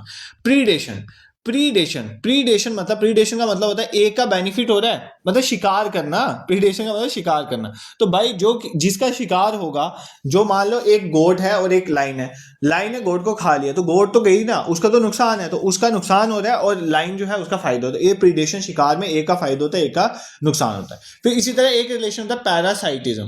पैरासाइटिज्म मतलब मान लो एक आपका काऊ या बुफेलो है, उसके ऊपर पैरासाइट बैठा है, वो उसका खून चूस रहा है, तो इससे क्या होगा, इससे पैरासाइट का तो फायदा हो रहा है बट जो होस्ट है उसका नुकसान हो रहा है, तो ये भी प्लस माइनस रिलेशन है। फिर एक होता है कंपटीशन। कंपटीशन में दोनों के फायदे होते हैं, ठीक है। कंपटीशन में दोनों का नुकसान होता है, सॉरी, कंपटीशन में दोनों का नुकसान होगा ना, दोनों एक दूसरे को एडवर्सली इफेक्ट करने की कोशिश करेंगे, बट दोनों में से जो ज्यादा सुटेबल होगा वो जो है वो ग्रो कर जाएगा। उसका एक न्यूट्रलिज्म मतलब ये बहुत कम होता है, मतलब इन दो ऑर्गेनिज्म एक दूसरे के साथ रह रहे हैं बट उनका एक दूसरे के ऊपर कोई भी इफेक्ट नहीं है, तो इस रिलेशन को बोलते हैं न्यूट्रलिज्म। भाई ये दिखने में ना ऐसे दिख रहा है बट ये जब एग्जाम में आएगा ना तुम्हें पागल बना देगा ये टॉपिक, ठीक है। तो इसको अच्छे से देख लो, इसमें से क्वेश्चन भी पूछे गए हैं, तो इसलिए मैं पढ़ा रहा हूँ, अदरवाइज मुझे क्या जरूरत है पढ़ाने की। सबसे पहला हमने रिलेशन पढ़ा, अब देखो याद कैसे रखोगे। सबसे पहला रिलेशन पढ़ा एमेंसिलिज्म। एमेंसिलिज्म में एक स्पीशीज न्यूट्रल रह रही है और दूसरी का नुकसान हो, जैसे एक बड़े पेड़ के साथ एक छोटा सा पेड़, छोटे पेड़ का नुकसान है, वो उसकी छाया में रहेगा, धूप वूप नहीं लगे। कमेंसलिज्म में एक न्यूट्रल है, दूसरे का फायदा हो रहा है, एक बड़ी शार्क के साथ छोटी सी मछलियां चिपक के चलेगी। म्यूचुअलिज्म में दोनों का फायदा हो गया, लाइकन, ठीक है। शिकार वाले केस में प्रीडेशन में एक का फायदा एक का नुकसान। पैरासाइट में पैरासाइट का फायदा होस्ट का नुकसान, ठीक है। अब तुम्हारे सिर में जुएं अगर पड़ी हुई है तो तुम्हारा खून चूस रही है, तो भाई वो तो तुम्हारा नुकसान ही हो रहा है ना। कंपटीशन में क्या होता है, दोनों का नुकसान, दोनों एक दूसरे को एडवर्सली इफेक्ट करती हैं, ठीक है, बट जो मेन होगा वो ग्रो कर जाएगा। म्यूचुअलिज्म में दोनों का फायदा। न्यूट्रलिज्म में क्या होता है, दोनों स्पीशीज का एक स्पीशीज का दूसरे के ऊपर कोई लेना देना नहीं है, एक का दूसरे के ऊपर कोई असर नहीं होता, तो वो कौन सा रिलेशन होता है, neutralism. This is also clear to you, ये तुम्हारे सारे बायोटिक रिलेशन जो है तुम्हें समझ आ गए, इसमें तुम्हें कोई दिक्कत नहीं। एक बार ये पूरा टॉपिक पढ़ाने के बाद ना लास्ट वाला जो पोर्शन हमने देखा इसको रिवाइज भी करवा दूंगा, डोंट वरी अबाउट इट, ठीक है, क्योंकि यहाँ से ज्यादा क्वेश्चन आते हैं। मेरा पढ़ाने का यही तरीका है, पढ़ाता मैं सब हूं बट मैं ये बोल भी देता हूँ कि यहाँ पे ज्यादा इंफेसाइज करना है, क्योंकि वहां से ज्यादा क्वेश्चन आते हैं, ठीक है। नेक्स्ट आपका जो टॉपिक ऑफ कंसर्न है, ये लास्ट टॉपिक है जो आज की डेट में हम पढ़ेंगे, इकोलॉजिकल पिरामिड्स, ठीक है। यहां से डायरेक्टली क्वेश्चन आते हैं इकोलॉजिकल, और इसके बाद बायोमैग्निफिकेशन का 2 मिनट का कंसेप्ट आपको समझा दूंगा। इकोलॉजिकल पिरामिड्स, ये अच्छे से समझना। इकोलॉजिकल पिरामिड्स, देखो पिरामिड्स क्या होता है, इकोलॉजिकल पिरामिड मतलब मान लो इस फॉर्म में बता दो, एक किसी को, ये पिरामिड्स होते हैं ना, आपने पढ़े हुए हैं, ठीक है, ये पिरामिड्स आ गए, या मान लो नीचे से छोटा ऊपर से बड़ा, ठीक है, या मान लो इक्वल वाला, ये सारे पिरामिड्स होते हैं ना, या मान लो इक्वल वाला कोई पिरामिड है, ठीक है, ये इक्वल पिरामिड। तो ये बेसिकली आपका, हमने इकोलॉजिकल पिरामिड क्या बताते हैं, इकोलॉजिकल पिरामिड जो है हम ट्रॉफिक लेवल्स को बेसिकली पिरामिड की फॉर्म में बताते हैं, ठीक है। इसमें हमें पता चलता है बेसिकली कि क्या किसी चीज़ का नंबर बढ़ रहा है कम हो रहा है, एनर्जी जो है कम हो रही है डिफरेंट ट्रॉफिक लेवल्स में, या बढ़ रही है, बायोमास बढ़ रहा है या कम हो रहा है, ठीक है। तो इकोलॉजिकल पिरामिड 3 तरह के होते हैं। एक होता है पिरामिड ऑफ नंबर, भाई ये बहुत इंपॉर्टेंट टॉपिक है, यहाँ से क्वेश्चन आता है, पिरामिड ऑफ नंबर्स, ठीक है। सेकंड जो है हमारा, एक आ गया हमारा पिरामिड्स ऑफ नंबर, सेकंड वाला हमारा आता है पिरामिड ऑफ एनर्जी, ठीक है। और तीसरा आ गया हमारा पिरामिड ऑफ बायोमास, ठीक है, पिरामिड ऑफ बायोमास, ये एक एक करके देखेंगे, पिरामिड ऑफ बायोमास, ठीक है। This is clear. तो 3 तरह के पिरामिड हैं, pyramid of numbers, pyramid of energy और पिरामिड ऑफ बायोमास, ठीक है। सबसे पहले हम कवर करेंगे पिरामिड ऑफ नंबर्स। मतलब पिरामिड ऑफ नंबर हमें ये बताएगा कि डिफरेंट ट्रॉफिक लेवल्स में, इससे हमें पता चलेगा कि क्या नंबर ऑफ ऑर्गेनिज्म बढ़ रहे हैं या कम हो रहे हैं, ठीक है, बढ़ रहे हैं या कम हो रहे हैं, ठीक है। देखो इस पैरामिड को, जो इस तरह का पैरामिड होता है ना, नीचे सबसे बड़ा फिर कम होने वाला, ऊपर कम होता जा रहा है, इसको बोलते हैं अपराइट। क्या बोलते हैं, अपराइट, ठीक है, अपराइट। और एक ऐसा जो नीचे सबसे कम है फिर ऊपर बढ़ता जा रहा है, इसको बोलते हैं इन्वर्टेड। क्या बोलते हैं, इन्वर्टेड। ये याद करो, सबसे पहले तो ये चीज आपको पता है, क्योंकि मैं अभी बताऊंगा ना ये वाला इन्वर्टेड है, ये वाला अपराइट है, तो आपको पता होना चाहिए। मतलब अपराइट वाला हमें बता रहा है कि जो नीचे वाला ट्रॉफिक लेवल है, जो पहला ट्रॉफिक लेवल है, उसमें ज्यादा स्पीशीज हैं, फिर कम हो रही है, फिर कम हो रही है, फिर कम हो रही है। और इन्वर्टेड वाला बोल रहा है नीचे कम है फिर बढ़ रहा है, फिर बढ़ रहा है, फिर बढ़ रहा है। ये आपको पता होना चाहिए। देखो जो आपका पिरामिड ऑफ नंबर्स है ना, ये अपराइट भी हो सकता है कुछ केसेस में, और कुछ केसेस में ये इन्वर्टेड भी होता है, कुछ केसेस में ये इन्वर्टेड भी होता है। अब आपको एग्जाम में क्वेश्चन पूछेगा कि पिरामिड ऑफ नंबर किस केस में अपराइट होता है, किस केस में इन्वर्टेड होता है। तो मान लो अगर मैं ऐसा बना रहा हूं कि सबसे नीचे आपके ग्रासेज है, मतलब आपका टेरिस्ट्रियल ग्रास वाला इकोसिस्टम बना रहा हूं, ठीक है। सबसे नीचे ग्रासेज आ गए, ग्रासेज के ऊपर हमारे आगे ग्रास होपर, ठीक है, ग्रास होपर, सॉरी गलत बन रहा है, ठीक है, इसको रब करते हैं, रुको एक सेकंड। देखो सबसे नीचे आ गया आपके ग्रासेस, सबसे नीचे क्या आ गया ग्रास, सबसे नीचे आ गया ग्रास। देखो ग्रास सबसे ज़्यादा पाया जाता है। फिर ऊपर ग्रास हॉपर, इनका नंबर थोड़ा कम हो जाता है, ग्रास हॉपर थोड़े कम हो जाते हैं, ठीक है, हॉपर कम हो जाते हैं। उनके ऊपर आ जाते हैं मान लो रैट, ये उससे कम हो जाएगा। फिर रैट के ऊपर स्नेक, ये उससे कम हो जाएगा। तो ऐसा ये कौन सा, ये अपराइट वाला है ना, तो इसका मतलब यहाँ पर नंबर कम है, मतलब ग्रासेस ज़्यादा पाए जाते हैं, ग्रासेस की पॉपुलेशन ज़्यादा है, ग्रास ऊपर की उससे कम है, रैट उससे कम है और स्नेक उससे कम है। ऊपर अगर मैं ईगल या हॉक देख लूंगा तो वो उससे भी कम है, ये इससे भी कम है। तो ये किस तरह का सिस्टम हो गया, ये पैरामिड किस तरह का हो गया, अपराइट। मतलब जो टेरिस्ट्रियल इकोसिस्टम है, जो पैरामिड ऑफ नंबर्स है, ये बेसिकली नंबर ऑफ स्पीशीज बता रहे हैं। ग्रासेस की स्पीशीज ज्यादा है, उससे कम जो है ग्रास ऊपर के, उससे कम रैट के, स्नेक के, हॉक के। तो ये कौन सा आ गया, पैरामिड ऑफ नंबर अपराइट वाला केस। अब जूनियर पैरामिड ऑफ नंबर जो है अपराइट हो सकता है, वो इन्वर्टेड भी हो सकता है। कैसे, मान लो आपका एक पेड़ है, एक ट्री है, एक पेड़ की बात करूं, ये भी एक इकोसिस्टम, ट्री खुद में भी एक इकोसिस्टम है। इस ट्री के ऊपर मान लो क्या है, आपके बर्ड्स हैं काफी, एक ट्री के ऊपर एक से ज्यादा बर्ड्स अवेलेबल होते हैं ना, तो ये आपके हर्बीवोर्स आ गए। उनके ऊपर, इन बर्ड्स के ऊपर पैरासाइट्स हैं, तो पैरासाइट्स और ज्यादा होते हैं, पैरासाइट्स हैं, ठीक है। इन पैरासाइट्स के ऊपर हाइपर पैरासाइट्स आते हैं, जो पैरासाइट्स के ऊपर भी होते हैं हाइपर पैरासाइट, वो उससे भी ज्यादा है। तो मतलब ये कौन सा केस आ गया, ये आ गया आपका इन्वर्टेड वाला केस। तो मतलब आपका जो पैरामिड ऑफ नंबर है वो अपराइट भी हो सकता है और इन्वर्टेड भी हो सकता है। आपके एग्जाम में क्वेश्चन आएगा कि क्या पैरामिड ऑफ नंबर खाली अपराइट होता है, नहीं, ये अपराइट भी होता है और इन्वर्टेड। इन्वर्टेड की एग्जांपल आप बोलोगे ट्री इकोसिस्टम, कौन सा, ट्री इकोसिस्टम। ट्री इकोसिस्टम में क्या हो रहा है आपका, ट्री इकोसिस्टम मतलब एक पेड़ के ऊपर इकोसिस्टम, एक पेड़ के ऊपर बर्ड्स बैठते हैं, तो पेड़ एक ही है सिंगल, उसके ऊपर बर्ड्स ज्यादा हैं, बर्ड्स में पैरासाइट, उस एक बर्ड के ऊपर मान लो 10 पैरासाइट बैठे हुए हैं, तो मतलब वो ज्यादा हो गए, उनके ऊपर हाइपर पैरासाइट और ज्यादा है। तो ये आ गया इन्वर्टेड वाला केस, और दूसरा हमने अपराइट वाला केस पढ़ लिया, ठीक है। तो आपका जो बेसिकली पैरामिड ऑफ नंबर है वो अपराइट भी हो सकता है, इन्वर्टेड। और सिंपल अगर आप टेरिस्ट्रियल ग्रासलैंड इकोसिस्टम की बात करें, ग्रासलैंड इकोसिस्टम, ग्रासलैंड वाला जो है वो अपराइट होता है, ठीक है, ग्रासलैंड वाला अपराइट होता है। और अगर आप बात करें ग्रासलैंड का, पॉन्ड इकोसिस्टम भी अपराइट होता है, ठीक है, पॉन्ड भी अपराइट होता है, बट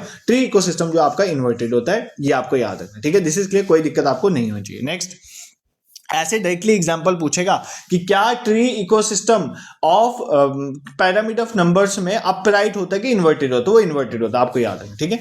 अब है पैरामिड ऑफ बायोमास, एक तो हमने कवर कर लिया ना। अब है पैरामिड ऑफ बायोमास। बायोमास क्या होता है, बायोमास का मतलब है किसी भी चीज का, चाहे वो प्लांट है या एनिमल है, उसका ड्राई वेट कितना है। अगर मैं उसमें से मॉइस्चर खत्म कर दूं तो उसका ड्राई वेट कितना आता है, वो होता है पैरामिड ऑफ बायोमास, ठीक है। अब पैरामिड ऑफ बायोमास ये भी अपराइट भी हो सकता है और इन्वर्टेड भी हो सकता है, ये याद करना, ये भी अपराइट भी हो सकता है, इन्वर्टेड। आपको केस पूछेगा, किस केस में बताओ अपराइट है, किस में इन्वर्टेड है, ठीक है। मान लो अगर ग्रासेस हैं, ठीक है, ग्रासेस का ड्राई वेट ज्यादा होता है, ठीक है, ग्रासेस का ड्राई वेट जो है वो ज्यादा होता है, ठीक है।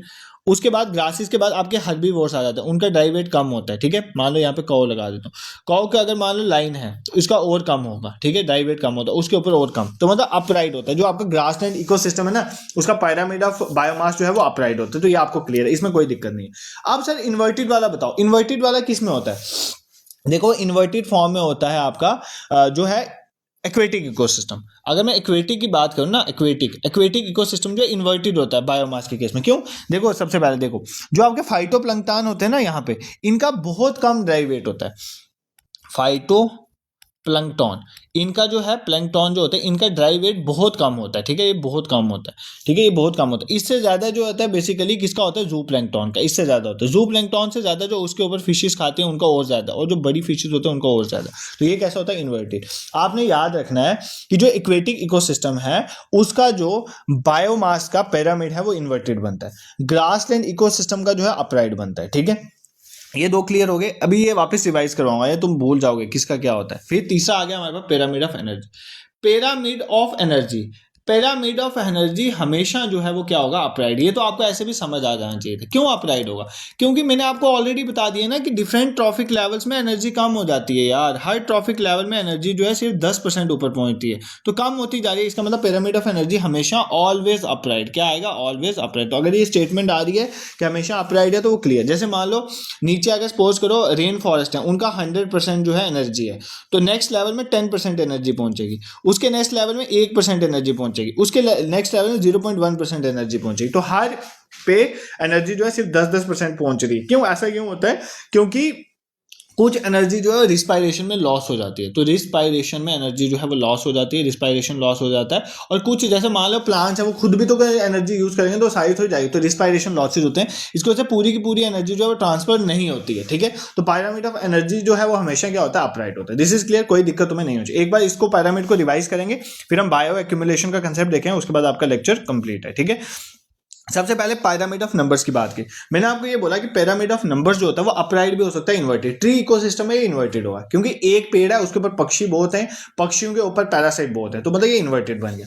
और जैसे ग्रास लैंड या पॉन्ड इकोसिस्टम है उसमें नंबर्स के केस में ये अपराइट ही होता है हमेशा, ठीक है। उसके बाद नेक्स्ट चलेंगे हम पिरामिड ऑफ बायोमास। बायोमास मतलब ड्राई वेट। अब जैसे ग्रास लैंड इकोसिस्टम है आपका, वहां पर तो ये अपराइट है, बट यहाँ पे एक्वेटिक के केस में ये अपराइट नहीं है, ये इन्वर्टेड है। क्यों? क्योंकि फाइटोप्लैंक्टन का ड्राई वेट बहुत कम होता है, उससे ज्यादा जू प्लैंक्टन, उससे ज्यादा फिशेस का होता है, उससे लार्ज फिशेस का होता है, तो ये इन्वर्टेड वाला केस आएगा। ये भी आपको समझ आ गया, इसमें भी तुम्हें कोई दिक्कत नहीं है। फिर पिरामिड ऑफ एनर्जी हमने देखा हमेशा अपराइट ही रहेगा, इसमें रिस्पायरेशन जो लॉसेज होते हैं वो होते हैं, इसलिए एनर्जी जो है पूरी की पूरी ट्रांसफर नहीं होती, सिर्फ 10% एनर्जी हाई ट्रॉफिक लेवल पे मूव होती है। तो पिरामिड ऑफ एनर्जी हमेशा क्या होगा, अपराइट होगा। This is also clear to you, यहां तक तुम्हें कोई दिक्कत नहीं है। एक लास्ट कंसेप्ट, इसके बाद क्लास ऑफ, इसके बाद नेक्स्ट सेशन में जब भी इसका लेंगे इन्वायरमेंट इकोलॉजी वाले कंपोनेंट का, इसमें हमारे पास सिर्फ बायोडाइवर्सिटी रह चुका है और न्यूट्रिएंट साइकिल में उसके साथ पढ़ाऊंगा।